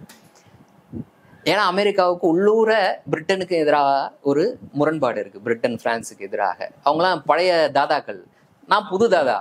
பழைய தாதாவை அவனுடைய கண்ட்ரோல்ல எங்கெங்கெல்லாம் இருக்குதோ அந்த கண்ட்ரோலை நான் எடுத்தா ரொம்ப நல்லது அப்படின்றது அதோடைய எண்ணம். ரெண்டாவது விஷயம், இந்த போர் நடந்துச்சுன்னா சோவியத் யூனியன் ரொம்ப ஈஸியா இதுல தலையிட்டுரும். அப்ப இந்த ரீஜன்ல சோவியத் யூனியனுடைய ஆதிக்கம் அதிகமாயிடும். இந்த ரெண்டு எண்ணமும் அமெரிக்காவுக்கு இருக்கு. அமெரிக்கா கை விரிச்சிருது, எதிர்ப்பு தெரிவிக்குது. இன்னொரு நாட்டுக்குள்ள எப்படி பிரான்ஸும் பிரிட்டனும் உள்ளே நுழைந்தார்கள், உடனடியாக நீங்க வந்து வாபஸ் வாங்கணும். உடனே இந்த விஷயம் ஐநாக்கு போகுது, நெருக்கடி, ஐநால நெருக்கடி உருவாகுது, யுஎஸ் நெருக்கடி கொடுக்குது, அமெரிக்கா நெருக்கடி கொடுக்குது. வேற வழியே இல்லாம பின்வாங்குகிறது. பிரிட்டனும் பிரான்ஸும் அந்த இடத்துல இருந்து பின்வாங்கி வெளில போறாங்க. இஸ்ரேலும் பின்வாங்கி வெளியில போகுது. அப்போ நாசரினுடைய கை, இன்னும் பெரிய நாசர் கை ஓங்குது. பிரிட்டனுடைய அந்த ஆதிக்கத்தினுடைய லாஸ்ட் நெயில் இந்த காஃபின்னு சொல்லுவாங்கல்ல, அதுதான் சுயஸ் கனாலோட அந்த இதை சுயஸ் கனால் கிரைசிஸ்ன்னு சொல்லுவாங்க இந்த ஒட்டுமொத்த இன்சிடென்ட்டையும். ஸோ இப்படியாக அது முடிவுக்கு வருது, பிரிட்டன் பின்வாங்குது. ஸோ இது நடுவில் நடந்த ரொம்ப முக்கியமான ஒரு விஷயமாக நான் இதை கருதுறேன். ஸோ அப்போ நாசரினுடைய அந்த எழுச்சி இருக்குல்ல, நாசரினுடைய அந்த பவர் அப்படின்றது வெறும் எகிப்து மட்டும் இல்லாமல் ஒட்டுமொத்த அரபு உலகத்திலையும் அவருக்கு ஒரு மிகப்பெரிய பேரை ஏற்படுத்தி கொடுக்குது சுயஸ் கனாலுடைய அந்த கிரைசிஸ்க்கு பிறகு. ஸோ அப்போ நாசர் என்ன யோசிக்கிறாரு, இப்போ இஸ்ரேலை எதிர்த்து இந்த பிராந்தியத்துல தன்னுடைய தலைமையில ஒரு மிகப்பெரிய அமைப்பை உருவாக்க வேண்டும். அந்த அமைப்பு இஸ்ரேலினுடைய ஆதிக்கத்தை எதிர்த்து போராட வேண்டும் எண்ணம். இதற்கிடையில நான் சொன்ன மாதிரி 59 ஃபட்டான்ற ஒரு அமைப்பை ஏற்கனவே அவர் உருவாக்கி, யாசர் அரஃபத் உருவாக்கி அவர் அந்த வேலைகளை இறங்கி செய்ய ஆரம்பிச்சிருக்கிறாரு. ஃபட்டாவை பொறுத்த வரைக்கும் உருவாக்கப்பட்ட சமயத்துலன்றதை விட ஃபத்தாவை பொறுத்தவரை அது எப்படியாக உருவாக்கப்பட்டுச்சு அப்படின்னா, ஒரு மதசார்பற்ற அமைப்பு, செக்யூலர் அமைப்பு. அதுதான் ரொம்ப முக்கியமான ஒரு விஷயம். அப்போ அதனுடைய நோக்கம் என்ன அப்படின்னா, பாலஸ்தீன மக்களை கொண்டு பாலஸ்தீன விடுதலையை சாதிக்க வேண்டும். வேற எந்த 3ஆம் நாடு 4ஆம் நாடு தலையீடுகள் எல்லாம் கூடாது. எந்த ஒரு நாட்டோட பப்பட்டாவும் நம்ம செயல்படக்கூடாது. எந்த ஒரு பவரோட பப்பட்டா நம்ம செயல்படக்கூடாது. நாம் சுதந்திரமாக செயல்பட வேண்டும் அப்படின்ற எண்ணத்தின் அடிப்படையில தான் ஃபத்தா உருவாக்கப்படுது. அந்த சமயத்துல நாசரினுடைய வளர்ச்சி இருக்குல்ல, தவிர்க்க முடியாமல், நான் வெறும் ஃபத்தா மட்டும் கிடையாது அந்த சமயத்துல செயல்பட்டு கொண்டது இருந்தது. ஏற்கனவே பல ஆயுத குழுக்கள், நான் சொன்னேன்ல, ஆயுத குழுக்கள் நிறைய இருந்தாங்க. அதுல இடதுசாரி ஆயுத குழுக்கள் இருந்தாங்க, தேசியவாத ஆயுத குழுக்கள் இருந்தாங்க. ஸோ இந்த ஆயுத குழுக்கள் எல்லாமே செயல்பட்டுக்கிட்டு இருக்காங்க. அப்போ இந்த இடைப்பட்ட காலத்துல ஃபத்தாவும் உருவாகுது, ஃபத்தாவும் செயல்பட ஆரம்பிக்குது. அப்போ நாசர் ஏற்கனவே சொன்ன மாதிரி ஆயுத குழுக்கள்லாம் தனித்தனியா செயல்பட்டுக்கிட்டு இருக்காங்க. அப்போ ஒருங்கிணைந்த அமைப்பை உருவாக்கணும். அதற்கு முன்னர் அரபுலகங்களுக்கு இடையில ஒரு ஒருங்கிணைவு ஏற்படணும் அப்படின்றத அரப் லீக் அப்படின்றத உருவாக்குறாரு. அந்த அரப் லீக்ல தான் வந்து PLO உருவாக்கப்படுது, பாலஸ்டைன் லிபரேஷன் ஆர்கனைசேஷன் அப்படின்ற அந்த அமைப்பு உருவாக்கப்படுது. ஃபத்தா வெளியில தான் இருக்குது. அதற்கு பிறகு 1964 அந்த சமயத்துல தான் PLO உருவாக்கப்படுது. அரப் லீகோட அந்த கூட்டத்துல இந்த ரெசல்யூஷன் பாஸ் பண்ணப்பட்டு இந்த இது உருவாக்கப்படுது. நான் சொன்ன மாதிரி இந்த PLO உருவாக்கம் நாசரினுடைய வளர்ச்சி இது எல்லாமே இஸ்ரேலுக்கு ஒரு மிகப்பெரிய நெருக்கடி அந்த ரீஜன்ல. எந்த நேரத்துலையும் நமக்கு அச்சுறுத்தல் இருக்கு, எந்த நேரத்துலையும் நம்ம தாக்குவாங்க அப்படின்ற. நாசரும் அதற்கான தருணத்தை தேடிக்கிட்டு தான் இருக்கிறாரு, எந்த நேரத்துலயும் அது நடக்கணும்ட்டு. இந்த சமயத்துல நாசர் வந்து அமெரிக்க ஆதரவு அப்படின்ற நிலைப்பாட்டில இருந்து மாறி முழுக்க முழுக்க சோவியத் யூனியனுடைய ஆதரவுன்ற நிலைப்பாட்டை நோக்கி நகர்ந்துட்டாரு. பெரும்பாலும் சோவியத் யூனியன் தன்னுடைய நவீன ஆயுதங்கள் எல்லாத்தையுமே வந்து ஈஜிப்ட் கொடுக்க ஆரம்பிச்சிருச்சு. ஈஜிப்ட் மட்டும் இல்லாமல் அந்த லோக்கல்ல இருக்கக்கூடிய மற்ற அரபு உலகங்களும் அந்த ஆயுதங்களை வாங்க தொடங்கிருது. ஸோ இப்படிப்பட்ட ஆயுதங்கள் இங்க குவியுது. நாசரினுடைய பலம் பெருசாகிட்டு இருக்கு. அப்போ இஸ்ரேலுக்கு வந்து ஒரு மிகப்பெரிய நெருக்கடியும் இருக்கு. ஆனால் இஸ்ரேல் அதற்கான தயாரிப்போட என்னைக்குமே இருந்துகிட்டே இருக்கு. இப்ப சொல்லுவாங்க, ஒரு உதாரணத்துக்கு சொல்லுவாங்க, அந்த சமயத்துல வந்து உலக அளவுல ரொம்ப டாப் லெவல்ல இருக்கக்கூடிய ஃபைட்டர் ஜெட் அப்படின்னு பாத்தீங்கன்னா மிக் தான். மிக் 16, 17 அந்த சமயத்தில் அந்த சீரீஸ் நினைக்கிறேன். அப்போ மிக் வந்து இஜிப்ட் வச்சிருக்கு, சோவியத் யூனியன் கொடுத்தது. ஆனா இவகிட்ட இஸ்ரேல் கிட்ட அப்படிப்பட்ட எந்த விமானமும் கிடையாது. அப்போ இஸ்ரேல் என்ன பண்ணதான் ஈராக்குக்கும் கொடுத்துருக்கு. இஸ்ரேல் என்ன பண்ணுச்சுன்னு அதெல்லாம் ஒரு ஸ்டோரியா சொல்லுவாங்க. என்ன அப்படின்னா, இஸ்ரேல் வந்து ஈராக்கினுடைய ஒரு விமானியை அப்போதே வந்து ஒரு $10 மில்லியன் ஏதோ கொடுத்து விலைக்கு வாங்கிருது. என்னன்னா, ஒரே ஒரு மிக்கை நீ வந்து அங்கிருந்து எடுத்து நேரா கொண்டு வந்து டெல்லவீவ்ல இறக்கிடுது, அதுக்கு மாத்திரம் நாங்க பாத்துக்கிறோம்னு சொல்லிட்டு. அப்போ அப்படியாக ஒரு விமானி, விலை போன விமானி, எதிரியிடம் விலை போன ஒரு விமானி மிக்கை எடுத்துட்டு நேரா கொண்டு வந்து டெல்லவீவ்ல இறக்கிட்டு காசை வாங்கிட்டு எஸ்கேப். அப்போ அதுல சுக்கு நூறாக அந்த ஸ்பேர் பாட்டெல்லாம் கழட்டி போட்டு இல்லைன்னா ஓட்டி பார்த்து மிக்னா இவ்வளவுதானான்னு தெரிஞ்சுக்கிச்சு. அப்போ கிரியேட் பண்ணிட்டாங்க. அதுக்கப்புறம் அவங்க ஓனா கிரியேட் பண்ணாங்க, இன்னொரு விமானம் அப்படிலாம் இல்ல. பட் அந்த மிக்கோட செயல்பாடு தெரிஞ்சிருச்சு, டெக்னாலஜி எப்படி எதிர்கொள்ளணும்ன்ற ஒரு டெக்னாலஜியை அவங்க புரிஞ்சுக்கிட்டாங்க அப்படின்னு சொல்லுவாங்க. ஸோ அதன் அடிப்படையில் அதனுடைய தயாரிப்புல அது ரெடியாவே இருக்கு. இன்னொரு அப்புறம் ஒரு ஆப்ரேஷன் ஃபோக்கஸ் அப்படின்னு சொல்லிட்டு ஒரு விஷயத்த தொடர்ந்து அதுக்கான ரிஹர்சல்ல இறங்கி செஞ்சுக்கிட்டே இருக்குன்னு சொல்லுவாங்க. என்னன்னா, எதிரியினுடைய விமானப்படையை அழிச்சு விடணும், ஒட்டுமொத்தமா அழிச்சிடணும் போர் தொடக்கத்திலேயே. அப்போ எதிரியால நம்மளை எந்த வகையிலும் தடுக்க முடியாது அப்படின்றதான். அப்போ அதற்காக வருஷ கணக்கில் ரிஹர்சல் நடக்குது இஸ்ரேலில். மிக்கு பற்றியான டெக்னாலஜி அவங்க தெரிஞ்சுக்கிட்டாங்க. இந்த மாதிரியான வருஷ கணக்கான ரிஹர்சல் நடக்குது ஆப்ரேஷன் ஃபோக்கஸின் அடிப்படையில். அப்போ எந்த நேரத்துலையும் போர் நடக்கும்னு அவங்க எதிர்பார்க்குறாங்க. இந்த பக்கத்தில் PLO உருவாக்கம், ஆயுத குழுக்கள் எல்லாமே அந்த PLO கீழே கொண்டு வரப்படுது. PLOக்கு தலைவர் நிர்ணயிக்கப்படுறாரு. இன்னொரு பக்கம் ஃபத்தாவினுடைய வளர்ச்சி அதெல்லாம் நடந்துகிட்டு இருக்கு. அரபுலகம் எல்லாமுமே வந்து இந்த பாலஸ்தீன விடுதலையை ஆதரிக்கக்கூடிய மனப்பான்மைக்கு வருது. அரபுலகத்திற்கு யாரு? சோவியத் யூனியன் ஆதரவாக நிற்குது. அப்போ என்ன நேரத்துலையும் போர் வெடிக்கும் அப்படின்ற மாதிரி சூழல் இருக்கும்போது தான் 1967 இந்த வார் நடக்குது. இது வந்து 6 நாள் போர் அப்படின்னு சொல்லுவாங்க. இந்த போர் ஏற்கனவே எல்லாரும் எதிர்பார்த்ததுபடி ஈஜிப்ட், ஜோர்டான், சிரியா, லெபனான் எல்லாருமே சேர்ந்து இந்த தாக்குதலில் இறக்குறாங்க. ஆனால் போருடைய தொடக்கத்திலே ஆப்ரேஷன் ஃபோக்கஸை வந்து இஸ்ரேல் இம்ப்ளிமெண்ட் பண்ணுது. அடுப்புலேயே வந்து நேராக உள்ள புகுந்து இஸ்ரேலினுடைய விமானங்கள் எல்லாமுமே நேராக உள்ள புகுந்து என்ன பண்ணுறாங்க, ஈஜிப்டோட ஒட்டுமொத்த விமான தளங்கள் எல்லாத்தையுமே அழிச்சிடுறாங்க. கிட்டத்தட்ட ஒரே ஒரு சில மணி நேரங்களில் நூற்றுக்கணக்கான ஈஜிப்டோட விமானங்கள் எல்லாமே அழிக்கப்பட்டது அப்படின்னு சொல்லிட்டு. இது வந்து அந்த போரில் எப்படி அரபுலகம் தோர்த்தது அப்படின்றதுக்கான ஒரு முக்கியமான காரணம். அப்புறம் அகெயின் வந்து இந்த கோஆர்டினேஷன் பிரச்சனை, ஏற்கனவே இருந்த மாதிரியான கோஆர்டினேஷன் பிரச்சனை. அப்போது ஒரு பக்கம் எஜிப்ட் வந்து இந்த மாதிரியான இழப்புகளை சந்தித்து கொண்டிருக்கிறோம் அப்படின்ற விஷயத்த மக்களிடம் தெரிவிக்கலை அப்படின்ற ஒரு குற்றச்சாட்டு அவங்க இடம் இருக்குது. குறைந்தபட்சம் தன்னுடைய அலாய்ஸ் கிட்டையாவது தெரிவிக்கலை. அதற்கேற்ற மாதிரி அலாய்ஸ் வந்து அவங்களுடைய ஸ்ட்ராட்டஜியை மாற்றிருப்பாங்க. சிரியா அதனுடைய ஸ்ட்ராட்டஜியை மாற்றிருக்கும், ஜோர்டான் அதனுடைய ஸ்ட்ராட்டஜியை மாற்றிருக்கும். இந்த மாதிரி நிறைய கதைகள்லாம் சொல்கிறாங்க. பட் அது ஒரு மிகப்பெரிய தோல்வி. 6 நாளில் போர் முடிவுக்கு வருது. ஏற்கனவே இவங்க 1948 இந்த பாலஸ்தீன நிலங்களை இவங்க இஸ்ரேலிடமிருந்து கைப்பற்றினாங்கல்ல. யார்? ஈஜிப்ட் வந்து காசாவை, ஜோர்டான் வந்து வெஸ்ட் பேங்க் மற்றும் ஈஸ்ட் ஜெருசலம். இது எல்லாத்தையுமே வந்து இஸ்ரேல் ரீகேப்சர் பண்ணுது ஒட்டுமொத்தமா. இப்ப நீங்க பாலஸ்தீன் சொல்றதுக்கு எதுவுமே கிடையாது, எல்லாமே. அது இல்லாம சிரியா கிட்ட இருந்து கோலன் ஹைட்ஸ்னு ஒரு ஏரியா, ஸ்ட்ராட்டஜிக்கலான இம்பார்ட்டன்டான ஏரியா, அதையும் கைப்பற்றுறது சிரியா கிட்ட இருந்து. அப்போ இஸ்ரேலினுடைய நிலப்பரப்பு மிக. இந்த போர்ல இஸ்ரேலுக்கு அமெரிக்கா, பிரிட்டன், பிரான்ஸ் ஹெல்ப் பண்ணாங்களா இல்ல? ஆமா. ஏன்னா இந்த சைடு ஆப்வியஸ்லி அவங்க ஹெல்ப் பண்ணி தான் சோவியத் இவங்களுக்கு ஹெல்ப் பண்ணுது அப்படின்னு சொல்லிட்டு. ஸோ 67 போர் அப்படின்றது, இந்த 6 நாள் போர்ன்றது இஸ்ரேலுக்கு மிகப்பெரிய வெற்றி, அரபுலகங்களுக்கு மிகப்பெரிய அவமானம். அதான் கவனிக்கணும். அவங்களோட தோல்வி கிடையாது, அவங்க அவமானம். எஞ்சிய பாலஸ்தீன நிலப்பரப்பை அவங்க கட்டுப்பாட்டில் வச்சிருந்தாங்க, அதையும் இன்னைக்கு இஸ்ரேல்கிட்ட தாரவாதிட்டாங்க. இஸ்ரேல் எடுத்துக்கிச்சு அதையும். மிகப்பெரிய அவமானம். அப்போ அவங்களுக்கு இந்த அவமானத்தை தீர்க்கிறதுக்கு ஏதாவது ஒரு வழி பண்ணணும் அப்படின்ற போது இஸ்ரேலுக்கு எதிராக ஸ்ட்ராங்கா போராடக்கூடிய அமைப்பை உருவாக்கணும், அந்த அமைப்புக்கு ஆதரவு தெரிவிக்கணும். இப்போ பிஎல்ஓ இருக்குது, பிஎல்ஓவில் ஸ்ட்ராங் அந்த சமயத்தில் இல்லை. பிஎல்ஓலாம் என்ன பண்ண முடியும்? அப்போ இந்த இடத்துல தான் அராஃபத் அப்படின்ற ஒரு தலைவர் உருவாகிறாரு. அந்த போர்ல அரபு தேசத்துக்கு ஆதரவாக, அரபு தேசங்களினுடைய இராணுவத்திற்கு ஆதரவாக ஃபத்தாவும் களம் இறங்குது, சண்டை போடுறாங்க. இறங்கி ஜோர்டான்ல இருந்து உள்ள வராங்க, அவங்க இந்த சைட்ல இருந்து, அதாவது வெஸ்ட் பேங்க்ல இருந்து உள்ள வராங்க, சண்டை போடுறாங்க. இந்த சண்டை முடிஞ்சு அரபுலகங்கள் தோல்வி அடைஞ்சு இராணுவங்கள்லாம் வெளியேனதுக்கு பிறகும் கூட ஃபத்தாவினுடைய இராணுவ அமைப்பு இருக்குல்ல, அவங்க தொடர்ந்து இஸ்ரேலோட சண்டை போட்டுக்கிட்டு இருக்காங்க. உள்ள இருந்து வெஸ்ட் பேங்க்குள்ள மறைவாக இருந்து கொரில்லா தாக்குதல் அப்படின்றது தொடர்ந்து நடத்துறாங்க. அதற்கு பிறகு அவங்க பின்வாங்கி, ஸ்ட்ராட்டஜிக்கலா பின்வாங்கி ஜோர்டான்ல அவங்களோட பேஸை உருவாக்குறாங்க. ஃபட்டாவுடைய பேஸ் அங்கே உருவாகுது. அந்த பேஸ்ல இருந்து தொடர்ந்து தாக்குதல் நடக்குது.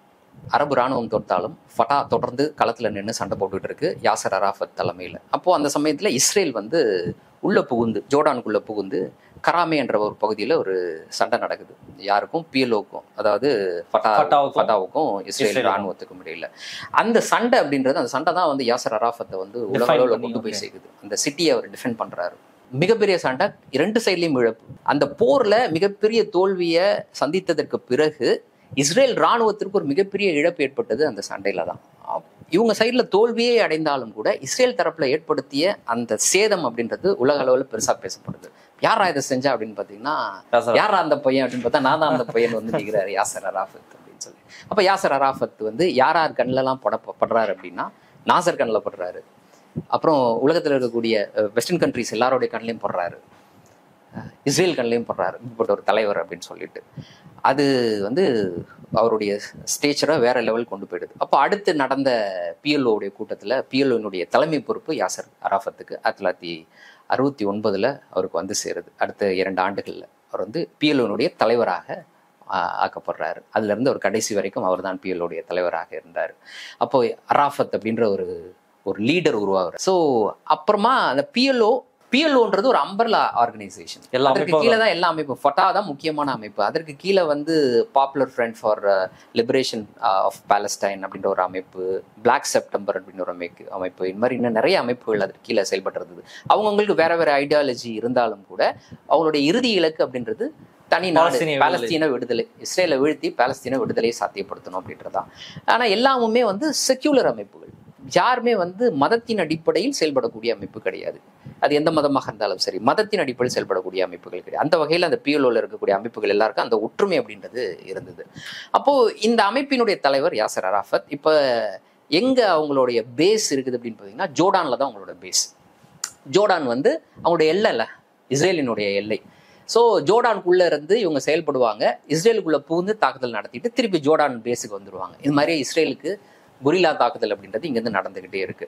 அப்போ இந்த சமயத்தில் வெறும் அவங்க தாக்குதல் இஸ்ரேலுக்குள்ள மட்டும் நடத்தலை. நான் சொல்றது ஃபட்டா இல்லை, ஃபட்டாவை தாண்டி உள்ள இருக்கக்கூடிய அமைப்புகள்லாம் உலக அளவில் பல அமைப்புகளோடு இணைந்து பாலஸ்தீன விடுதலைக்காக பல தாக்குதலை பல்வேறு இடங்கள்ல செய்கிறாங்க. விமானத்தை கடத்துவது அப்படின்னு சொல்லி. ஸோ அப்போ பாப்புலர் ஃப்ரண்ட்னு சொன்னல அந்த அமைப்பு என்ன பண்ணுது, 70களில் ஒரு விமானத்தை போய் கடத்துறாங்க. மொத்தம் 4 விமானத்தை கடத்துறாங்க உலக அளவில்.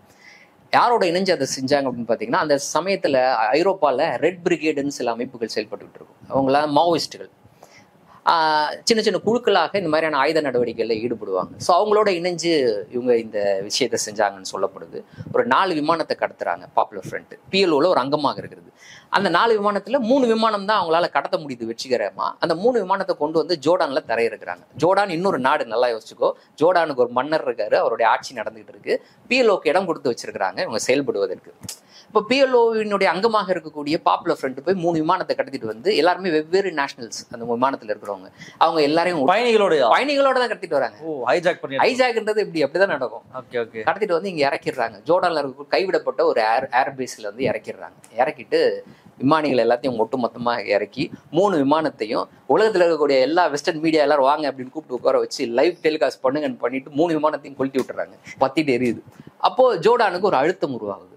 உலகத்தையே பகைச்சிட்டு ஜோர்டானுக்கு ஒரு மிகப்பெரிய அழுத்தம் உருவாகுது. ஏன்னா பிஎல்ஓக்கு பேஸ் கொடுத்து வச்சிருக்கிறீங்க, இந்த இடத்துல இந்த ஒரு மிகப்பெரிய தீவிரவாத வேலைகளை இவங்க செஞ்சுக்கிட்டு இருக்கிறாங்க அப்படின்ற மாதிரி ஒரு அழுத்தம் உருவாகுது. இந்த அழுத்தம் அப்படின்றது என்னன்னா ஒரு கட்டத்துல ஜோர்டான் மன்னருக்கும் ஜோர்டான் அரசுக்கும் பிஎல்ஓ அமைப்புக்கும் இடையில ஒரு முரண்பாட்டை உருவாக்குது. அதோட சேர்ந்து அவங்க ரொம்ப ஜாலியா ஜோர்டானை அவங்க பயன்படுத்த ஆரம்பிச்சிடுறாங்க. ஜோர்டான்ல ஒரு அரசு இருக்கு, அவங்களுக்கு ஒரு ராணுவம் இருக்கு, அவங்களுக்கு ஒரு போலீஸ் இருக்கு அப்படின்றத தாண்டி பிஎல்ஓ தங்களுக்கான ராணுவம் தங்களுக்கான போலீஸ் அப்படின்ற மாதிரி ஒன்று உருவாக்கி அங்க லோக்கல்ல இருக்கக்கூடிய அத்தாரிட்டி அவங்க அரசுக்கும் அதுக்கும் மதிக்காம டஃப் கொடுத்துட்டு இருக்காங்க. ஒரு எக்ஸாம்பிளுக்கு நாங்கள் சொல்றேன்னு வச்சுக்கோங்களேன். இப்போ இந்தியாவில் வந்து இந்திரா காந்தி காலத்துல எல்டிடிக்கு மட்டும் கிடையாது, ஈழ விடுதலைக்காக போராடின பல்வேறு அமைப்புகளுக்கு இங்கே இடம் கொடுக்கப்பட்டது. அவங்களோட பேஸ் இங்கே செயல்பட்டுச்சு, பயிற்சி அளவுக்கு கொடுக்கப்பட்டதுன்னு வச்சுக்கோங்க. அப்போ அந்த சமயத்துல அவங்க இங்க ஒரு இடம் கொடுத்த இடத்துலயே வந்து சில வேலைகளெல்லாம் செஞ்சாங்க. எப்படி இங்க டி நகர் ஷூட் அவுட்டை சொல்லுவாங்க, அதே மாதிரி பத்மநாபா படுகொலை இதெல்லாம் நடந்துச்சுல்ல. அதே மாதிரி அது வந்து ஒரு 2-3 இன்சிடென்ட்டா சொல்லி குறிக்கிடலாம். பட் அவங்கள பொறுத்த வரைக்கும், பிஎல்ஓ பொறுத்த வரைக்கும் ஒரு தேசமே தங்களுக்கு தான்ன்ற மாதிரி அவங்க செயல்பட்டதா அவங்க மேல ஒரு குற்றச்சாட்டு. அதுல உண்மை போய் எல்லாம் இருக்குது, எல்லாமே கலந்துதான் இருக்கு. அப்போ வெளிநாடுகள்ல இருந்து இந்த நிகழ்வுக்கு பிறகு மிகப்பெரிய எதிர்ப்பு வந்து வருது. அப்போ யாசர் அராஃபத்தை பொறுத்த வரைக்கும் அவர் என்ன சொல்றாருன்னா, இதுக்கும் எனக்கும் சம்மந்தம் கிடையாது, தீவிரவாதத்தை நான் ஆதரிக்கல. இப்போ பாப்புலர் ஃப்ரண்ட் நடத்தின அந்த தாக்குதலுக்கும் ஃபத்தாவுக்கும் சம்மந்தம் கிடையாது, பிஎல்ஓக்கு சம்மந்தம் கிடையாது, பிஎல்ஓட ஒப்புதலோட அவர் அதை செய்யலை அப்படின்றத அவர் அது கிளியரா சொன்னார். பட் இருந்த போதும் இந்த மோதல் அரசுக்கும் ஜோர்டான் அரசுக்கும் பிஎல்ஓக்கும் இடையில அந்த பிரிவு, அந்த ஒரு மோதல் அப்படின்றது சூழல் உருவாகுது. 2 பேரும் அடிக்க ஆரம்பிச்சுக்கிறாங்க. பிஎல்ஓ ஃபைட்டர்ஸும் ஜோர்டானுடைய இராணுவமும் சண்டை போட ஆரம்பிச்சுக்கிறாங்க. அப்போதான் தலைவர் இருக்காரு நாசரை பொறுத்த வரைக்கும் ஐயோ பிஎல்ஓ தான் நம்பிட்டு இருக்காரு. நாசர் மட்டும் கிடையாது, 67 போர்ல மிகப்பெரிய அடி வாங்கின எல்லா அரபு தேசங்களும் அப்பா நம்ம கொடுத்த அடிக்கு பதிலடி கொடுக்குறான் பிஎல்ஓ. அராஃபத் இருக்கிறாரு. அந்த கராமேல நடந்த அந்த யுத்தம் அது வந்து ஒரு மிகப்பெரிய ரிலீஃபை கொடுக்குது இவங்களுக்கு. ஸோ இந்த சமயத்தில் இவங்க 2 பேரும் அடிச்சுக்கிறாங்க. ஸோ நாசர் கூப்பிட்டு உட்கார வச்சு 2 பேருக்கும் பேச்சுவார்த்தை நடத்துறாரு. அப்போ ஜோர்டான் மன்னர் ஒத்துக்கிறாரு, சரி சண்டை நிறுத்தத்துக்கு ஒத்துக்கிறாரு. பிஎல்ஓவும் ஒத்துக்குது சண்டை நிறுத்தத்துக்கு ஒத்துக்கிட்டு அவங்க போறாங்க. நாசர் வந்து ஹார்ட் அட்டாக்ல இறந்து போயிடுறாரு. இப்போ நாசர் இல்லாதது ஒரு மிகப்பெரிய வெற்றிடம். நாசர் இல்லாதது பிஎல்ஓக்கு ஒரு மிகப்பெரிய இழப்பு. உண்மையிலேயே நாசர் அளவுக்கு ஒரு தலைவர் அப்படின்றது இல்லை அந்த இடத்துல. ஒரு மிகப்பெரிய வெற்றிடம் ஏற்படுது. நாசர் இறந்த உடனேயே ஜோர்டான் வந்து கொடுத்த வாக்குறுதியை மீறிடுது அந்த மன்னர். அவர் என்ன பண்றாங்க, பிஎல்ஓக்கு எதிரான அந்த நடவடிக்கை தொடங்குது. பிஎல்ஓக்கு ஒரு வழியே இல்லை, அந்த நாட்டை விட்டு வெளியேறக்கூடிய ஒரு சூழல் உருவாகும். இப்ப ஈஜிப்டோட தலைமை என்னவானது, அல்சதாத் அப்படின்னு இன்னொருத்தர் வந்தாரு. அவர் வந்து நாசருடைய எய்டு தான், நாசருக்கு அடுத்த நிலையில இருந்தவர் தான். அவர் தான் வந்து அந்த பொறுப்புக்கு வராரு அல்சதாத் தொடக்கத்துல நாசரினுடைய அந்த பாணியை தான் பின்பற்றினாரு. இஸ்ரேலுக்கு எதிரான ஒரு மனநிலை தான் அவருக்கு இருக்கு. நான் அதுக்கு பின்னாடி வந்து சேர்றேன்னு வச்சுக்கோங்க. அது இல்லாம இன்னொரு முக்கியமான விஷயத்தையும் இவங்க செய்யறாங்க. என்னன்னா, நான் சொன்னல அந்த ஃபிளைட்டை கடத்தின மாதிரி 1972 முனிக் ஒலிம்பிக் நடக்குது. ஜெர்மனில முனிக்ன்ற நகரத்துல இந்த ஒலிம்பிக் நடக்குது. அப்போ பிளாக் செப்டம்பர் அப்படின்னு ஒரு அமைப்பு. இந்த பிளாக் செப்டம்பர் அப்படின்றது எதை குறித்த அமைப்பு அப்படின்னா, அந்த செப்டம்பர் மாதத்துல தான் வந்து ஜோர்டானுக்கும் பிஎல்ஓக்கும் இடையில அந்த சண்டை நடக்குது. செப்டம்பர் மாசத்துல நடக்குது. அதை தான் கருப்பு செப்டம்பர் அப்படின்னு சொல்றாங்க. கிட்டத்தட்ட 3500 பேர் கொல்லப்படுறாங்க. அந்த மாதத்தின் நினைவாக உருவாக்கப்பட்ட ஒரு அமைப்பு தான் பிளாக் செப்டம்பர் அமைப்பு. அதுவும் பிஎல்ஓ ஒரு அங்கம் தான். அவங்க என்ன பண்றாங்க, 1972 அந்த முனிக் ஒலிம்பிக் அந்த வில்லேஜ் இருக்கும்ல, அதுக்குள்ள பூந்துடுறாங்க. அதுவும் வந்து லோக்கல்ல இருக்கக்கூடிய ரெட் பிரிகேடோட ஹெல்ப்ல தான் அது நடந்ததா சொல்லப்படுது. அப்போ உள்ள பூந்து என்ன பண்றாங்க, இஸ்ரேலோட ஆத்லீட்ஸ் ஒரு 11 பேரை கடத்திடுறாங்க, ஹாஸ்டேஜா பிடிச்சி வச்சுக்கிறாங்க. பிடிச்சி வச்சுட்டு அந்த ஹாஸ்டேஜ் டிராமா எப்படி முடிவடைவுது அப்படின்னா 11 பேரும் கொல்லப்படுறாங்க. ஆத்லீட்ஸ் 11 பேரும் கொல்லப்படுறாங்க. முனிக்னு ஒரு படம் வந்திருக்குமே, பார்த்துருப்பீங்க, ஸ்பீல்பர்க்கோட படம். அது இந்த கதையை தான் வச்சு சொல்லப்பட்டது. அது வந்து பயங்கரமாக மொசாடினுடைய நடவடிக்கையை மிகப்பெரியவங்களுக்கு வழக்கம் போல புகழ்ந்து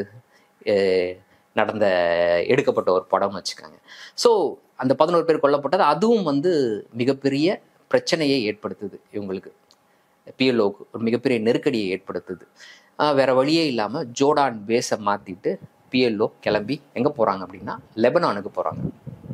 இதுக்கு மேலே ஜோர்டானில் இருக்க முடியாது அப்படின்ற ஒரு சூழல். லெபனானில் போய் அவங்க புது பேஸை உருவாக்குறாங்க. லெபனான் அப்படின்றது பாலஸ்தீனத்தினுடைய, அதாவது இஸ்ரேலினுடைய மேல் பகுதியில் இருக்கக்கூடியது.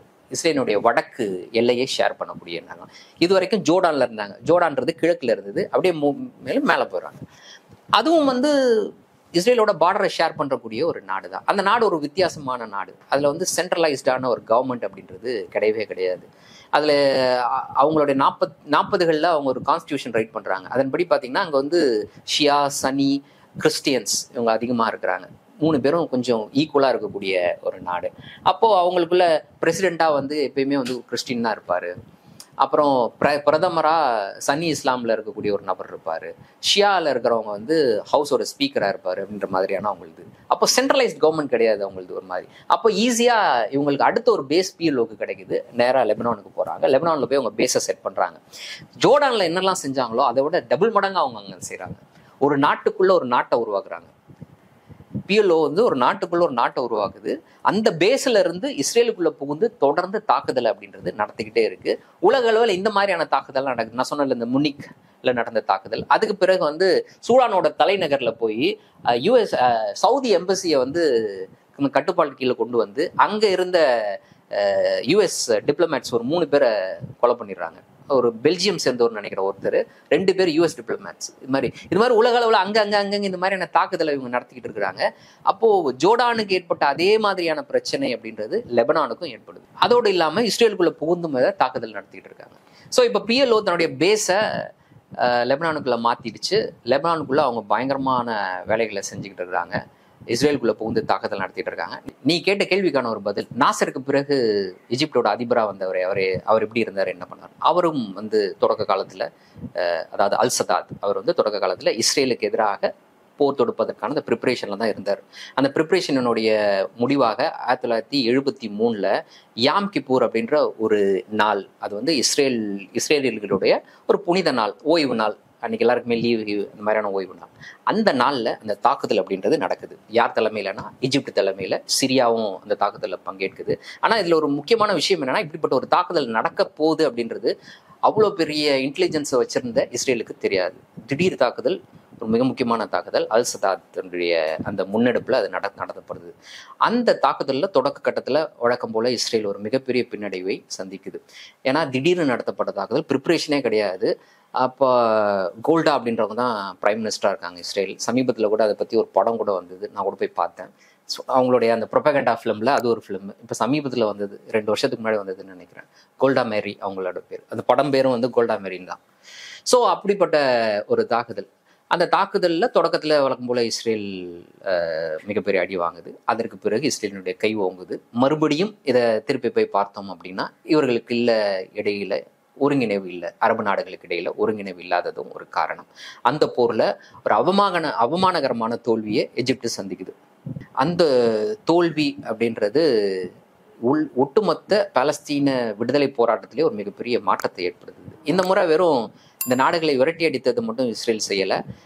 எஜிப்டோட ஒரு மிக முக்கியமான ஸ்ட்ராட்டஜிக்கல் இம்பார்ட்டன்ஸ் இருக்கக்கூடிய ஒரு நிலப்பரப்பை தன்னுடைய கட்டுப்பாட்டின் கீழே கொண்டு வந்து சினாய் தீபகற்பம் இஸ்ரேலோட கட்டுப்பாட்டின் கீழே போயிடுது.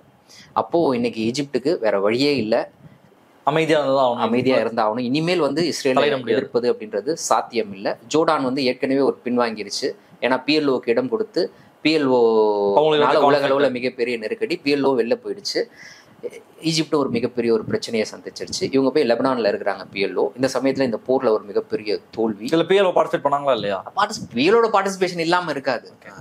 ஆனா தோல்வி, சினாய் தீபகற்பத்தை இழந்துருச்சு. அப்போ இன்னைக்கு ஈஜிப்ட் முன்னாடி இருக்கக்கூடிய ஒரே வாய்ப்பு பேச்சுவார்த்தை தான்.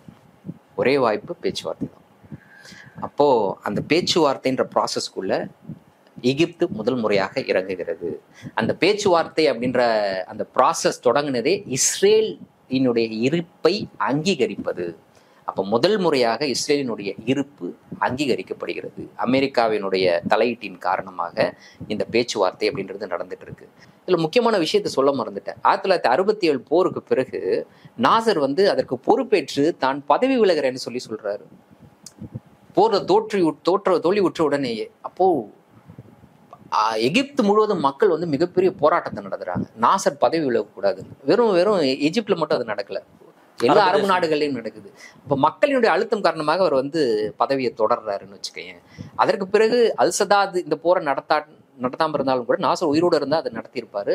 ஒருவேளை வெற்றிகரமாக கூட நடத்தியிருக்கிறதுக்கு வாய்ப்பு இருக்கு. ஆனால் அன்ஃபார்ச்சுனேட்லி நாசர் உயிரோட இல்லை. அப்போ அல் சதாத் வந்து இனிமேல் இஸ்ரேலை எதிர்க்க முடியாது, இஸ்ரேலோட பேச்சுவார்த்தை, அமெரிக்காவினுடைய தலையீடு, இது ரொம்ப அமெரிக்கா எதிர்பார்த்து காத்து கொண்டிருந்த ஒரு விஷயம். ஏன்னா இன்னைக்கு மிடில் ஈஸ்ட்டை பொறுத்த வரைக்கும் முழுக்க முழுக்க சோவியத் யூனியனுடைய கட்டுப்பாட்டின் கீழே போயிட்டு இருக்கே அப்படின்ற போது பேச்சுவார்த்தைக்கு வராரு. நாசரினுடைய நிலைப்பாட்டில இருந்து அல் சதாத் மாறுறாரு, மிகப்பெரிய எதிர்ப்பை சந்திக்கிறாரு. ஆனால் அதையும் மீறி பேச்சுவார்த்தை அப்படின்றது தொடங்கி நடக்குது. இந்த பேச்சுவார்த்தை சமயத்துல இழந்த பகுதி இருக்குல்ல, இந்த சினாய் பெனின்சுலா, அதை திருப்பி கொடுத்துருங்கன்னு கேட்குறாரு. இஸ்ரேல் திருப்பி கொடுத்துருது. பதிலுக்கு இஸ்ரேல்ன்ற ஒரு நாட்டை அங்கீகரிக்க வேண்டும்ன்றாங்க, அங்கீகரிக்கிறாங்க. அவ்வளோதான், முடிஞ்சிருச்சு, க்ளோஸ். நாசர் இல்லை, அல் சதாத் இப்படி ஒரு நிலைமைக்கு வந்துட்டாரு, ஈஜிப்டோட ஆதரவு கிடையாது. இப்போ தனித்து விடப்பட்ட மாதிரி ஒரு ஃபீலிங்ல யார் இருக்கா அப்படின்னா யாசர் அரஃபத் இருக்காரு, பிஎல்ஓ இருக்குது. அப்போ பிஎல்ஓக்கு முன்னாடி இருக்கக்கூடிய ஒரே வழி சர்வதேச அங்கீகாரம். ஏன்னா இந்த பேஸையும் இழக்க முடியாது, லெபனான்ற ஒரு பேஸையும் இழக்க முடியாது. அப்போ சர்வதேச அங்கீகாரம் வேணும் அப்படின்ற போது இவங்களுக்கும் வேற வழி தெரியாது. அரபு தேசங்களுக்கும் இன்னைக்கு எஜிப்ட் இப்படிப்பட்ட ஒரு நிலைமை எடுத்துருச்சு. உடனே எஜிப்டை வந்து அரப் லீக் வந்து அவங்க லீக்ல இருந்து வெளியேற்றிடுறாங்க, இஸ்ரேலை நீங்க அங்கீகரிச்சிட்டீங்க அப்படின்னு சொல்லிட்டு. அப்போ அரபு நாடுகளுக்கு இப்ப இருக்கக்கூடிய ஒரே ஒரு விஷயம் என்ன அப்படின்னா பிஎல்ஓ மட்டும்தான். அப்ப பிஎல்ஓக்கு சர்வதேச அங்கீகாரம் கொடுக்கணும். ஆனா பிஎல்ஓவை சர்வதேச நாடுகள் எல்லாமே தீவிரவாத அமைப்பு அப்படின்னு பார்க்க ஆரம்பிச்சிட்டாங்க. அதற்கு காரணம் நான் சொன்ன மாதிரி பாப்புலர் ஃப்ரண்ட், பிளாக் செப்டம்பர் அமைப்புகள் நடத்தி கொண்டிருந்த அந்த தாக்குதல்கள் எல்லாமே அப்படின்றது. அப்போ அந்த சமயத்துல அரபு நாடுகள் எல்லாமே பிஎல்ஓக்கு ஒரு புஷ் கொடுக்கணும் அப்படின்னு சொல்லிட்டு யோசிச்சு அப்பதான் வந்து பிஎல்ஓவை வந்து ஐநாவில் ஒரு பார்வையாளர் அமைப்பாக உள்ள கொண்டு வராங்க.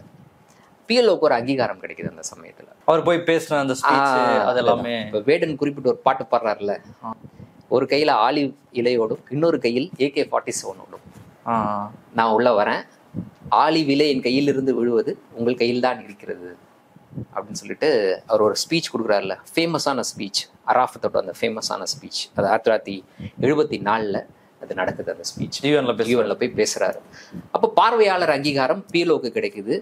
அதே நேரத்துல இஸ்ரேல்ன்ற ஒரு நாட்டுடைய அங்கீகாரம் ஈஜிப்ட்ல இருந்து, ஒரு அரபு நாட்டிடம் இருந்து இஸ்ரேலுக்கு கிடைக்குது. இது ரெண்டுமே நடக்குது. ஸோ இப்ப எல்லாமே இந்த ஈக்குவேஷன் எல்லாமே மாறுது. நாசர் இறப்பே வந்து ஒரு மிகப்பெரிய பிரச்சனை. அதற்கு பிறகு ஈஜிப்ட் இப்படிப்பட்ட அங்கீகாரத்தை கொடுக்குது. இப்போ எல்லாமே மாறுது, இந்த சூழலே மாறுது. இந்த சூழலினுடைய தொடர்ச்சியா ஒரு முக்கியமான விஷயம் நடக்குது. 1979 வந்து ஈரான்ல வந்து ஒரு இஸ்லாமிக் ரெவல்யூஷன் நடக்குது. அப்ப இருந்த ஷாவினுடைய அரசு தூக்கி எறியப்படுது. அதுக்கு முன்னாடி வரைக்கும் ஷா வந்து இஸ்ரேலுக்கு சப்போர்ட்டரு, அமெரிக்காவுக்கு சப்போர்ட்டர், பிரிட்டனுக்கு சப்போர்ட்டர், ஈரான் வந்து அவங்களுக்குலாம் சப்போர்ட்டரா இருந்துச்சு. அப்போ 79 நடந்த அந்த இஸ்லாமிக் ரெவல்யூஷன் இருக்குல்ல, அது ஒரு மிகப்பெரிய ஒரு மாற்றம்னு சொல்லலாம். ஏன்னா அது வரைக்கும் பாலஸ்தீனத்தை பொறுத்த வரைக்கும் பாலஸ்தீன போராட்டம் எல்லாமுமே எப்படியாக இருந்துச்சு அப்படின்னா செக்யூலரா இருந்துச்சு, எந்த மதம் சார்ந்ததாகவும் இல்லாமல் இருந்தது. ஆனா ஈரான்ல நடந்த அந்த ரெவல்யூஷன் அப்படின்றது அப்படியாக மத சாயலோடு பாலஸ்தீன போராட்டத்தை முன்னெடுப்பதற்கான குழுக்கள் உருவாவதற்கான ஒரு வாய்ப்பை உருவாக்குது. ஒரு வாய்ப்பு அப்படின்றது உருவாக்குது. எப்படி சொல்றேன் அப்படின்னா, இஸ்ரேல் எம்பசி இருக்குது ஈரான்ல ஷாவினுடைய காலத்துல. இஸ்லாமிக் ரெவல்யூஷன் நடந்ததுடனே இஸ்ரேல் எம்பசி வெளியேறுது. அதே மாதிரி அமெரிக்கன் எம்பசி எல்லாம் சுற்றி வளைச்சு அங்க இருக்கக்கூடிய அமெரிக்கன் டிப்ளமேட்ஸ் எல்லாம் வந்து கிட்டத்தட்ட 1 வருஷம் சிறைப்பிடிச்சு வச்சிருந்தாங்க மாணவர்கள். அதெல்லாம் நடந்துச்சாங்க.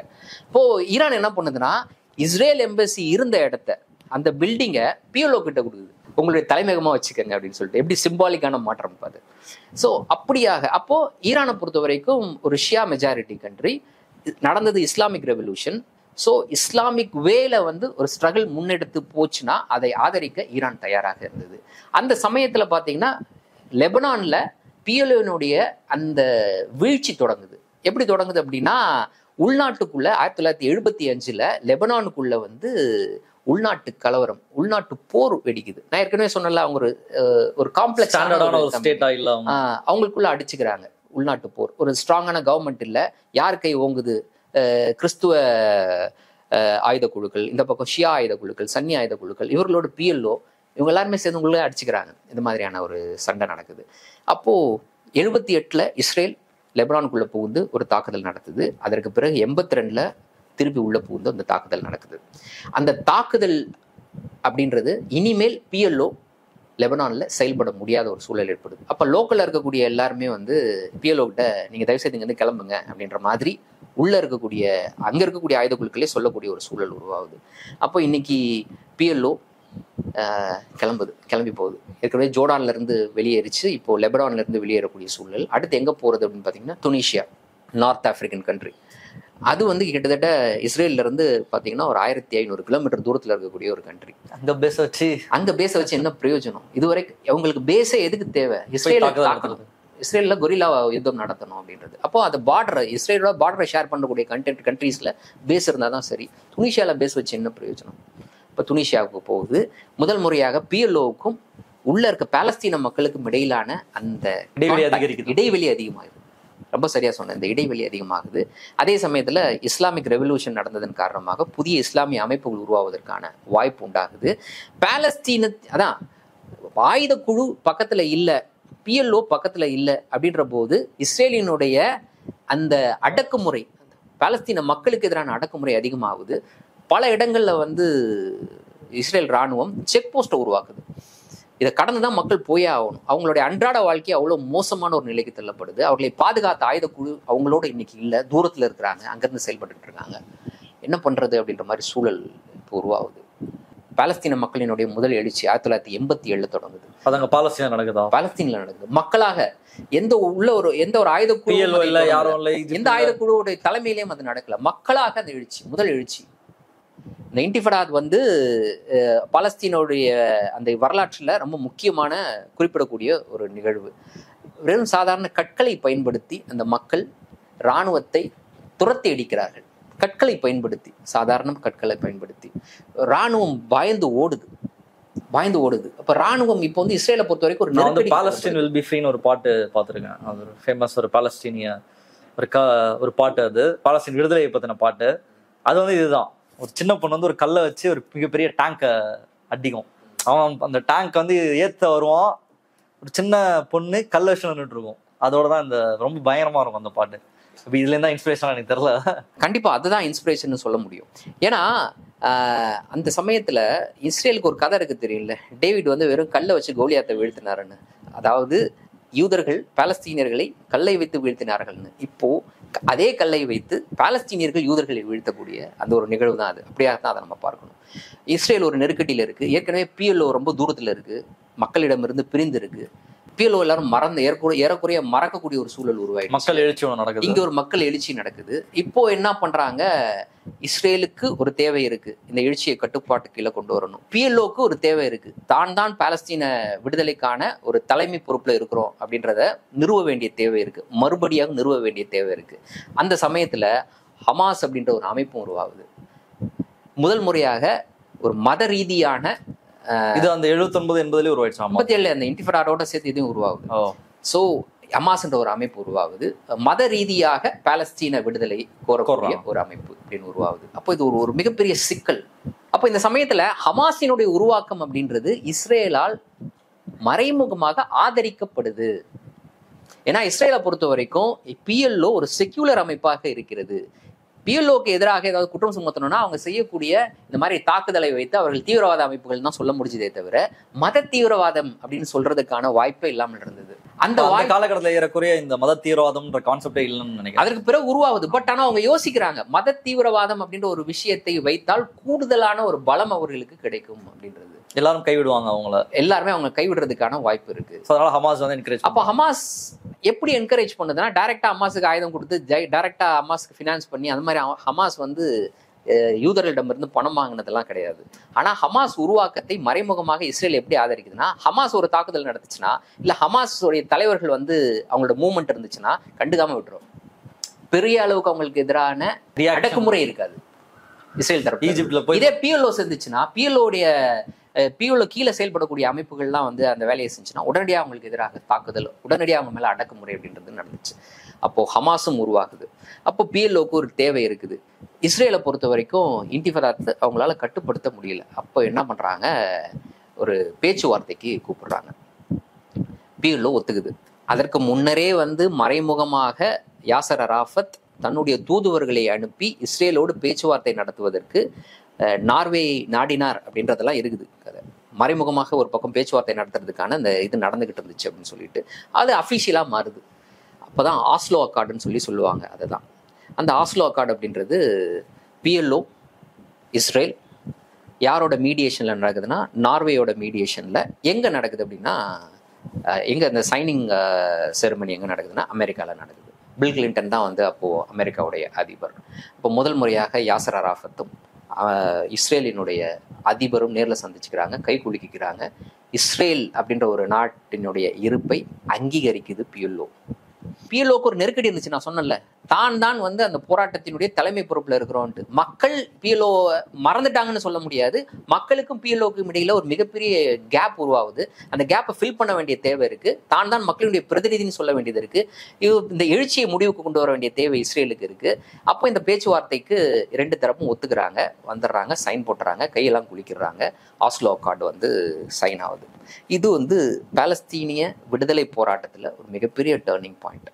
உலக பாலஸ்தீன விடுதலைக்காக உண்மையாக போராடிய அமைப்புகள் எல்லாமுமே அராஃபத்தினுடைய இந்த நடவடிக்கையை எதிர்க்கிறாங்க. பாலஸ்தீன மக்களும் கூட ஆஸ்லோ அக்கார்டை வந்து பெருசா எதிர்க்கிறதா தெரியல. அரபு நாடுகள், உண்மையாக பாலஸ்தீன விடுதலையை பற்றி யோசிச்ச அரபு நாடுகளும் கூட அதை எதிர்க்கிறார்கள். ஆனா இதெல்லாம் தாண்டி ஆஸ்லோ அக்கார்டு சைன் ஆகுது. ஆஸ்லோ அக்கார்டை பொறுத்த வரைக்கும் முதல்ல உங்களுக்கு வந்து தனியா நீங்க உங்களுடைய நிலப்பரப்புல குறிப்பிட்ட பகுதியை, நான் இது வந்து எக்ஸாக்டா என்ன நடந்துச்சுன்னு சொல்றதுக்கு பதிலாக பொதுவாக புரிஞ்சுக்கிறதுக்காக சொல்றேன். இந்த வெஸ்ட் பேங்க்ல ஒரு சில பகுதி, காசா பகுதி, இதெல்லாம் வந்து நீங்க செல்ஃப் டிட்டர்மினேஷன், நீங்க வந்து உங்களை தனிப்பட்ட முறையில் நீங்க ஆண்டு கொள்ளலாம். ஆனா இந்த வெளியுறவு வழக்கம் போல வச்சுப்பாங்கல்ல, வெளியுறவு, ராணுவம், இனுவம் இதெல்லாம் வந்து எங்க கையில இருக்கும்? யார்கிட்ட இருக்கும்? இஸ்ரேலில் இருக்கும். Finance, telecommunication. இப்போ நீங்கள் வந்து உங்களுக்கு பாலஸ்தீன் அத்தாரிட்டின்னு ஒரு அமைப்பு உருவாகும். அதற்கு ஒரு பிரசிடென்ட்னு நீங்கள் உங்கள் மக்களை வச்சு தேர்ந்தெடுத்துக்கங்க. போலீஸ்ன்னு ஒன்று உருவாக்கிக்கங்க. இந்த மாதிரி அதுவும் எல்லா பகுதியிலையும் கிடையாது. நாங்கள் சொல்லக்கூடிய இந்த குறிப்பிட்ட பகுதி, இந்த ஏ பகுதி, பி பகுதி, சி பகுதின்னு பிரிக்கிறாங்க. ஏ பகுதியில் ஒரு உங்களுக்கு முழு அதிகாரம், பி பகுதியில் பாதி அதிகாரம், சி பகுதி முழுசும் எங்களோட அதிகாரம்.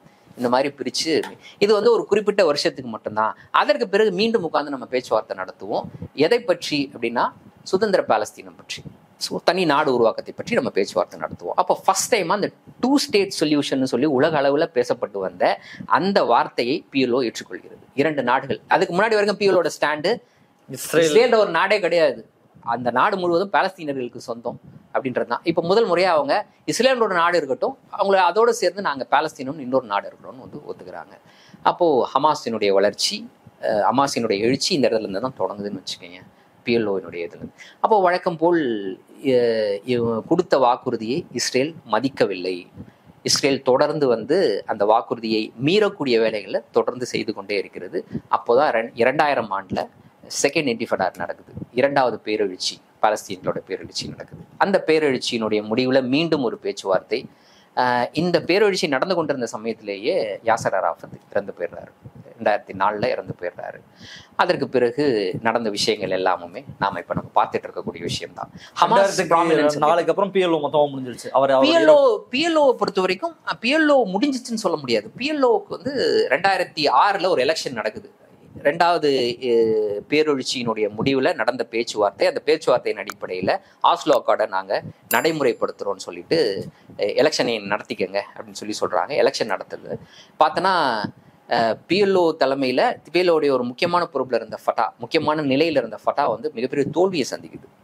வெஸ்ட் பேங்க்லையும் சரி, காசாவிலையும் சரி ஹமாஸ் வெற்றி அடையுது. மக்களோட ஆதரவோட ஹமாஸ் வெற்றி அடையுது. ஹமாஸோடைய வெற்றியை ஃபட்டா ஏற்றுக்கொள்ற மனநிலையில் கிடையாது. தலைவராக யாசர் அரஃபத் தான் தொடர்றாரு. அவர் உயிரோடு கடைசி வரைக்கும் அவர் பாலஸ்தீனுடைய தலைவராக. ஆமா, உலக அளவுல யாசர் அரஃபத் தலைமையில இருக்கிறது அப்படின்றது அன்னைக்கு இஸ்ரேலுக்கும் விருப்பமாக இருக்குது. ஏன்னா அவர் வந்து ஒரு அந்த நிலையிலிருந்து இறங்கி வந்துட்டாரு இன்னைக்கு அப்படின்றதுனால. ஸோ அவருடைய மறைவு, அதற்கு பிறகு நடந்த தேர்தல், அதுல வந்து ஹமாஸினுடைய வெற்றி, ஃபத்தா அதை எதிர்த்தது. ஃபத்தா எதிர்த்ததன் காரணமாக சண்டை 2 பேருக்குமே சகோதர யுத்தம் நடக்குது. ஃபத்தாவும் ஹமாஸும் வந்து சண்டை போட்டுக்கிறாங்க. காசாவை ஹமாஸ் தன்னுடைய கட்டுப்பாட்டில் எடுத்துக்குது. வெஸ்ட் பேங்கை வந்து ஃபத்தா தன்னுடைய கட்டுப்பாட்டில் இருந்துச்சு. அதோட பிஎல்ஓட கட்டுப்பாட்டு கீழே அது போயிடுது. அதற்கு பிறகு காசாவை தொடர்ந்து தன்னுடைய கட்டுப்பாட்டில் ஹமாஸ் இன்ன வரைக்கும் வச்சுட்டு இருந்துச்சு. வெஸ்ட் பேங்கை பொறுத்த வரைக்கும் மஹ்மூத் அப்பாஸ் தலைமையிலான ஃபத்தா அவங்க தான் இன்னைக்கு ஆட்சியில் இருக்காங்க. நான் சொன்னல ஏற்கனவே, zone A, zone B, zone C அதையும் கூட முழுமையாகலாம் அவங்க நடைமுறைப்படுத்தலை. ஆஸ்லோ அக்கார்டை பொறுத்த வரைக்கும் ஃபர்ஸ்ட் செய்ய வேண்டியது இஸ்ரேல் அவங்க செட்டில்மெண்ட்டை ஸ்டாப் பண்ணணும். புதுசாக செட்டில்மெண்ட் எதுவும் கூடாது. ஏற்கனவே இருந்த செட்டில்மெண்ட் இடங்கள்லேருந்து வெளியேறணும். இஸ்ரேல் இராணுவம் வெளியேறணும். இதுதான். நீங்கள் ஜோன் ஏல இருந்து முழுசாக வெளியேறணும். ஜோன் பி ஜோன் சியாக இருந்தாலும் சரி, இந்த இடத்துல புது செட்டில்மெண்ட் கூடாது. ஆனால் ஆஸ்லோ அக்கார்டை மதிக்கவே இல்லை இஸ்ரேல். தொடர்ந்து செட்டில்மெண்ட்ஸ் வந்துக்கிட்டே இருக்கு. செட்டில்மெண்ட் இன்ன வரைக்கும் நடந்துக்கிட்டு தான் இருக்கு. திடீர்னு வருவாங்க, அவங்க வீட்டுக்குள்ளே புகுந்து நாளையிலேருந்து இந்த வீடு எங்களுக்கு சொந்தம்னு ஒரு ஜூ வந்து உட்காந்துருவாரு. யாருமே கேட்க முடியாது. இன்னைக்கு நடந்துட்டு இருக்கக்கூடிய விஷயம் என்ன? ஏன்னா இப்ப நம்ம இவ்வளவு நேரம் பேசின தெரிய மையப்புள்ளி அப்படின்றது பிரச்சனை அக்டோபர் 7, 2023 ஆரம்பிக்கல. 4000 வருஷமா இது ஒரு பிரச்சனை. பொலிட்டிக்கலாவே ஒரு 100 வருஷமா இந்த சண்டை நடந்துட்டு இருக்குன்றதுதான் நம்ம பேசணும். நிறைய பெல்ஃபர் டிக்ளரேஷன் அது இது நிறைய நம்ம பேசியிருந்தோம். இப்போ எல்லாருமே சொல்ற பாயிண்ட் வந்து ஹமாஸ் தாக்குதல் நடத்துறாங்க, அதனால ரியாக்ட் பண்றாங்க. ரெண்டும் ஒருத்தன் அடிக்கும் போது அவன் திரும்ப அடிக்கிறான். இதுல என்ன நீங்க வந்து பேசுறீங்க, என்ன நியாயம் பேசுறீங்கன்றதுதான் எல்லாருடைய கருத்தாவும் இருக்கு. அதுக்கு தான் நம்ம இவ்வளவு நேரம் விளக்கம் கொடுத்தோம். இப்போ இஸ்ரேல் பண்ணிட்டு இருக்கிறது என்ன? ஹமாஸ் கண்ட்ரோல்ல காசா போகுது, ஃபதா கண்ட்ரோல்ல வெஸ்ட் பேங்க் இருக்கு. வெஸ்ட் பேங்க்ல தொடர்ந்து என்ன நடக்குது, செட்டில்மெண்ட் நடந்துகிட்டே இருக்கு. வெஸ்ட் பேங்க்லயும் வந்து மக்களினுடைய மூவ்மெண்ட் பயங்கரமா ரெஸ்ட்ரிக்ட் பண்ணப்படுது. அவர்கள் ரொம்ப சாதாரணமாக நினைச்சா ஒரு பகுதியில் இன்னொரு பகுதிக்கு போக முடியாது. முழுக்க முழுக்க இராணுவத்தினுடைய கட்டுப்பாட்டின் கீழே தான் அவங்க இருப்பாங்க எப்பயுமே. அப்போ மக்கள் வந்து 2ஆம் தர குடிமக்களாக அதை விட கீழ்நிலையில அவங்க வைக்கப்படுறாங்க. அவங்களுடைய மூவ்மெண்ட்டே ரெஸ்ட்ரிக்ட் பண்ணப்படுது. காசாவை பொறுத்த வரைக்கும் ஃபுல் பிளாக்கெட். காசாக்குள்ள யாருமே எதுவுமே இஸ்ரேலை தாண்டி இஸ்ரேல் கிட்ட சொல்லாம ஒரு பொருளை கூட, ஒரு குண்டூசி கூட எடுத்துட்டு போக முடியாது. அந்த அளவுக்கு காசாவை சுற்றி சுவர் எழுப்பப்பட்டு அது ஒரு திறந்த வெளி சிறைச்சாலையாக மாற்றப்பட்டு வைக்கப்படுது. ஏன்னா ஹமாஸை பொறுத்த வரைக்கும் தீவிரவாத அமைப்பு அப்படின்ற மாதிரியான ரெக்கக்னிஷனை வந்து உலக அளவில் ஹமாஸுக்கு பெற்று தருவதற்கான வேலையை இஸ்ரேல் செஞ்சு அதை வாங்கி கொடுத்துருச்சு ஹமாஸ். ஸோ ஹமாஸை பொறுத்த வரைக்கும் காசாவுடைய ரூல் பண்ணாலும் இஸ்ரேல் தான் மறைமுகமாக அதை ரூல் பண்ணுது.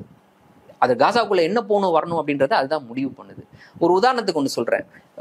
இப்போ காசா மக்கள் வேலை செய்ய முடியாது, அங்கே எதுவுமே கிடையாது. ஃபுல் எக்கனாமிக் பிளாக்கெட்டு, எய்டு போகிறதுக்கு பிளாக்கெட், எல்லாமே பிளாக்கெட். அப்போ அவங்க இஸ்ரேல் பகுதிக்குள்ளே வந்துட்டுனா வேலை செஞ்சுட்டு திருப்பி உள்ளே போகணும். அப்போ இஸ்ரேலுக்குள்ளே நுழையணும்னா நீ வந்து கையில் ஏதாவது ஒரு சின்ன ஒரு பேக் எடுத்துகிட்டு போனால் கூட நீ வந்து ஒரு மிகப்பெரிய நீண்ட லைனில் நின்று அந்த செக்யூரிட்டி செக் கிளியர் பண்ணிட்டு தான் நீ போகணும். அப்போது உடல் உழைப்பு செய்யக்கூடியவர்கள் தான் காசாலேருந்து வெளியில் வராங்க. நல்லா யோசிச்சுக்கோ. இப்போ உடல் உழைப்பு செய்யக்கூடியவர்கள் ஒரு நாள் ஃபுல்லாக உடல் உழைப்பு செய்கிறாங்க, அதுவும் அந்த பாலைவன பகுதியில் அந்த மாதிரியான ஒரு கண்டிஷனில் வேலை செய்கிறாங்க அப்படின்னா அவங்க எப்படி வேர்த்து போயிருக்கும். சாயந்தரம் வீட்டுக்கு திரும்பும்போது அவர்கள் கூடுதலாக ஒரு ட்ரெஸ்ஸு, ஒரு ஷர்ட்டு எடுத்துகிட்டு போனால் கூட ஒரு பேக்கில் வச்சுட்டு போகணும். அந்த பேக்கை எடுத்துகிட்டு போனால் நீண்ட லைனில் நின்று நான் செக் பண்ணிட்டு கிராஸ் பண்ணி போகிறதுக்கு மணிக்கணக்கில் நிற்கணுன்ற ஒரே காரணத்துக்காக அந்த தொழிலாளர்கள் காசா விட்டு வெளில போகும் பொழுது அவங்க சாயந்தரமாக போட்டு வரணும்னு யோசிக்கக்கூடிய சட்டையை மேலே போட்டு போயிடுவாங்களாம். எக்ஸ்ட்ரா சட்டை, எக்ஸ்ட்ரா பேண்ட்டை, எக்ஸ்ட்ரா இன்னர்வேர்ஸை அணிந்து கொண்டு போவார்களாம். வேலைக்கு போனதுக்கு பிறகு அதெல்லாம் அவுத்து வச்சுருவாங்களாம். அவுத்து வச்சுட்டு அந்த சட்டையை போட்டுட்டு மேலே இந்த சட்டையை போட்டுட்டு திருப்பி வருவாங்களாம். அப்போ அந்த அளவுக்கு அவங்களுடைய மூமெண்ட்டு, அவங்களுடைய சாதாரண அன்றாட வாழ்க்கை அப்படின்றது இராணுவமயமாக்கப்பட்டிருக்கு. இந்த இராணுவமயம் இப்படியாக ஏற்கனவே ஆஸ்லோ அக்கார்டின் அடிப்படையில் கொடுக்கப்பட்ட எந்த வாக்குறுதியும் நிறைவேற்றப்படலை. செட்டில்மெண்ட் தொடர்ந்து இன்க்ரீஸ் ஆகிட்டே இருக்கு. மொத்தமா வைப் அவுட் பண்ணிடணும் அப்படின்ற அதுதான் அவங்களுடைய எண்ணம். தொடர்ந்து ஏற்கனவே நான் சொன்னல ரொம்ப முக்கியமான ஒரு பார்ட்டை நான் மறந்துட்டேன். இவ்வளோ த்ரூ அவுட்டா நான் பேசின ஒரு விஷயத்துல அகதிகள், இந்த நாட்டில இருந்து வெளியேறிய அகதிகள் இருக்காங்கல்ல, பாலஸ்தீனத்திலிருந்து 48 தொடங்கி 67 வார் 73 வார் எல்லாத்துலயும் வெளியேறின அகதிகள் இருக்காங்களா, அவங்க மீண்டும் வந்து பாலஸ்தீனத்துல குடியமர்த்தணும். அந்த கோரிக்கை கொஞ்சமும் நிறைவேற்றப்படலை. அகதிகளாகத்தான் இன்னமும் ஜோர்டான்ல இருக்கிறாங்க, ஈஜிப்ட்ல இருக்காங்க, சிரியால இருக்கு, எல்லா இடத்துலயும் இருக்கிறாங்க, லெபனான்ல இருக்கிறாங்க, லட்சக்கணக்கில் இருக்கிறாங்க. இப்போ அது அகதிகளுடைய நிலைமை என்ன? நீங்க கொடுத்த வாக்குறுதி என்ன? அவர்கள் இன்னும் முகாம்கள் இருந்துகிட்டு இருக்கிறாங்க வருஷ கணக்குல. நீங்க செட்டில்மெண்ட்டை அதிகரிச்சுக்கிட்டே இருக்கிறீங்க. தொடர்ந்து இங்கிருந்து அகதிகள் வெளியேறுவதை ஊக்குவிச்சுக்கிட்டே இருக்கிறீங்க.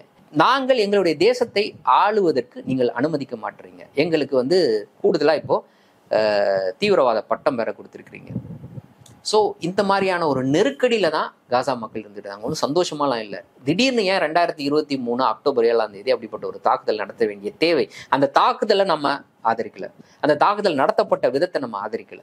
அப்பாவி மக்கள் படுகொலை செய்யப்படுவது அது யாராக இருந்தாலும் சரி, ஹமாஸ் செய்தாலும் தவறு, இஸ்ரேல் செய்தாலும் தவறு, யாரு செய்தாலும் தவறு.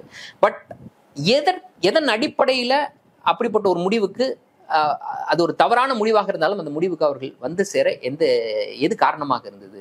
நீங்க கொடுத்த வாக்குறுதி எதையுமே நிறைவேற்றவே இல்லை. இன்னமும் நாங்க அந்த அடைக்கப்பட்ட சுவற்றிற்குள்ளதான் வந்து நாங்க வாழ்ந்துகிட்டு இருக்கோம், நடைபெணமாக வாழ்ந்து கொண்டு இருக்கிறோம். அந்த பக்கத்துல இருக்கக்கூடிய கடல்ல போய் நான் மீன் பிடிக்க முடியாது. அவ்வளவு பெரிய கடல் இருக்கு, மத்திய தரைக்கடல், மெடிட்டரேனியன் சி. என்னால போய் மீன் பிடிக்க முடியாது. இஸ்ரேல் பிளாக்கெட் போட்டு வச்சிருக்க அந்த சைட்ல. என்னால கீழே இருக்கக்கூடிய எஜிப்டுக்கு போக முடியாது, ரஃபா பார்டரை கிராஸ் பண்ணி. ஈஜிப்டும் பிளாக்கெட் போட்டு வச்சிருக்கு. யாருக்காகனா இஸ்ரேலுக்காக. ஏன்னா இஸ்ரேலோட அவங்க ஒரு அமைதி உடன்படிக்கை போட்டிருக்காங்கல்ல, அதனுடைய ஒரு பகுதியா பாலஸ்தீன மக்கள் ஈஜிப்டுக்குள்ள வர முடியாது, ரஃபாவை கிராஸ் பண்ணி. அங்கேயும் பிளாக்கெட் இருக்கு. இந்த சைடு முழுக்க முழுக்க இஸ்ரேல், இந்த சைடு வரவே முடியாது நீங்க. ஏற்கனவே இந்த பக்கம் கடல், இந்த பக்கம் இஸ்ரேல், இந்த பக்கம் யாரு ஈஜிப்டு, மேலேயும் இஸ்ரேல். எங்கேயுமே வர முடியாது, எதுவுமே பண்ண முடியாது. எல்லாத்துக்குமே இஸ்ரேலை தான் நம்பி இருக்கணும். நான் அங்க இருக்கக்கூடிய பாலஸ்தீன மக்கள் அங்க இருக்கக்கூடிய இஸ்ரேல் ராணுவத்தால ஹியூமிலியேட் பண்ணப்படுவாங்க, பெண்கள் உட்பட. அப்ப அதை எதிர்த்து அவங்க கேள்வி கேட்டா கேள்வி கணக்கு இல்லாமல் அவர்களை தூக்கி சிறையில போடுவது, ஆண்டு கணக்குல சிறையில போடுவது, சுட்டு தள்ளுவது, இதெல்லாம் ரொம்ப சாதாரணமா நடக்கக்கூடிய ஒரு விஷயமா இருக்கு. இது தொடர்ந்துகிட்டு இருக்கு. ஆனா உலகம் இதை மறந்துருச்சு. இப்படி ஒண்ணு இருக்குது, இப்படி ஒண்ணு நடந்துட்டு இருக்கு. இஸ்ரேல் 2025 இதே எல்லாருமே மறந்துட்டாங்க. எல்லாமே மறந்ததனுடைய உச்சமா இன்னொரு ரொம்ப முக்கியமான விஷயம், அவங்களுடைய புனித தலம் ஜெருசலேம்ல இருக்கக்கூடிய அலாக்ஸா மாஸ்க். அங்கிருந்து தான் முகமது நபி விண்ணுக்கு போனார் அப்படின்ற ஒரு நம்பிக்கை இருக்குது. அது ரொம்ப புனித தலம். இது இல்லாததுக்கு முன்னாடி, அதாவது மெக்கா உருவாவதற்கு முன்னர் இஸ்லாமியர்கள் ஒரு திசையை நோக்கி தொழுகை நடத்துவாங்க. அந்த தொழுகை அப்படின்றது அதற்கு முன்னாடி அலெக்சா மாஸ்கை நோக்கி தான் இருந்துச்சு. ஸோ அவ்வளவு புனித தலம். மெக்காவுக்கு அடுத்தபடியாக புனித தலம் இஸ்லாமியர்கள். அப்போ அந்த ஜெருசலேம்ன்றது எங்களுடைய தலைநகரம் அப்படின்னு சொல்லி இஸ்ரேல் சொல்லுது. அலெக்சா மாஸ்க் காம்பவுண்டுக்குள்ள யூதர்கள் போகக்கூடாது. ஐநாவினுடைய அந்த ரெசல்யூஷன் அடிப்படையில் போகக்கூடாது. இது ரொம்ப சாதாரணமா போயிட்டு வருவாங்க. 2000 ஏரியல் ஷரோன் போறாரு. அதுக்கு பிறகு தான் இன்டிஃபடா ஸ்டார்ட் பண்ணுது. இப்ப சமீப காலங்கள்ல இஸ்ரேலினுடைய அரசியல்வாதிகள் அலெக்சா மாஸ்கை அவங்க எப்படியாக பயன்படுத்துறாங்கன்னா, அங்க இருக்கக்கூடிய பாலஸ்தீனர்களை ப்ரொவோக் பண்றதுக்கான ஒரு வழியாக அவங்க பயன்படுத்துறாங்க. ரொம்ப சாதாரணமா போயிட்டு வராங்க. போகக்கூடாது. அவர்களை பொறுத்த வரைக்கும் அவர்கள் கொடுத்த வாக்குறுதியின் அடிப்படையில போகக்கூடாது. அது ரொம்ப சாதாரணமா நடந்துகிட்டு இருக்கு. அப்போ இதெல்லாம் இருக்குது, இந்த கொடுமைகள்லாம் தொடர்ந்து நடந்துகிட்டே இருக்கு.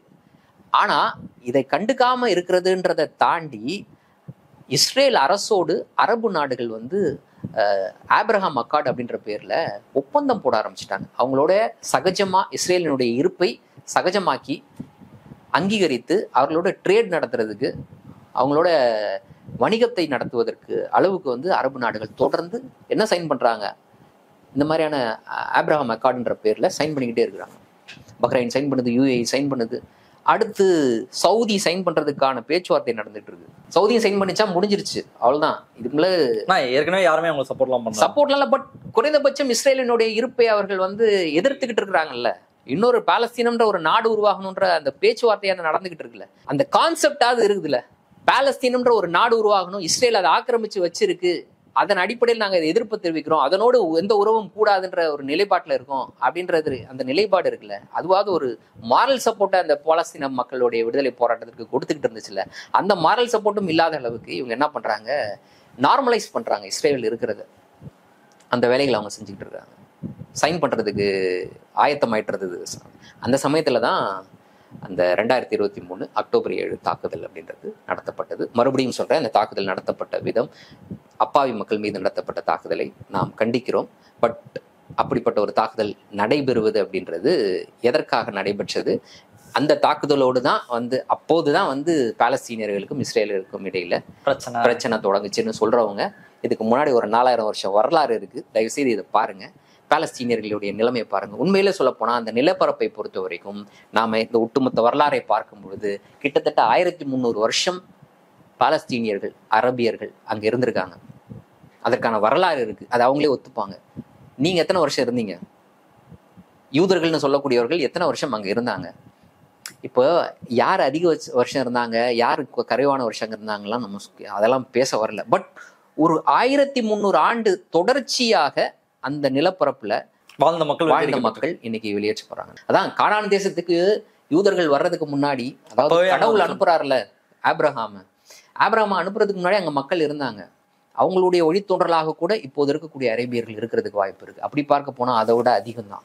அப்போ யூத நம்பிக்கையில் இருக்கக்கூடிய மக்கள் அங்கிருந்து விரட்டி அடிக்கப்பட்டாங்க. அந்த விரட்டி அடிக்கப்பட்டது வரலாற்றில் நிகழ்ந்த தவறு. அப்போது இருந்த பேரரசுகள், அவர்களுக்குள்ள நடந்த சண்டை, அதுல யூத மக்கள் படுகொலை செய்யப்பட்டது, விரட்டி அடிக்கப்பட்டது, இதெல்லாம் நடந்துச்சுன்னு வச்சுக்கோங்க.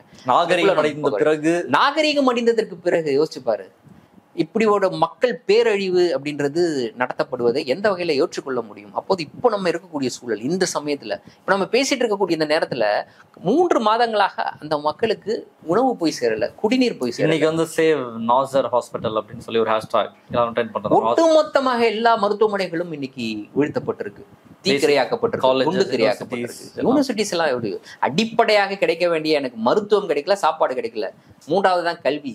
யூனிவர்சிட்டிஸ்லாம் எப்பயும் முடிச்சுட்டாங்க. அங்க யார் போய் படிக்கக்கூடிய சூழலா அங்க இருக்கு? பள்ளிகள் கிடையாது, யூனிவர்சிட்டிஸ் கிடையாது, மருத்துவமனை கிடையாது, எதுவுமே சாப்பாடு கிடையாது. அடிப்படையாக அலைக்கழிக்கப்பட்டுக்கிட்டு இருக்காங்க மக்கள், நார்த்துக்கும் சவுத்துக்கும், இங்க வா அங்க வா, இங்க வா அங்க வா அப்படின்னு சொல்லிட்டு.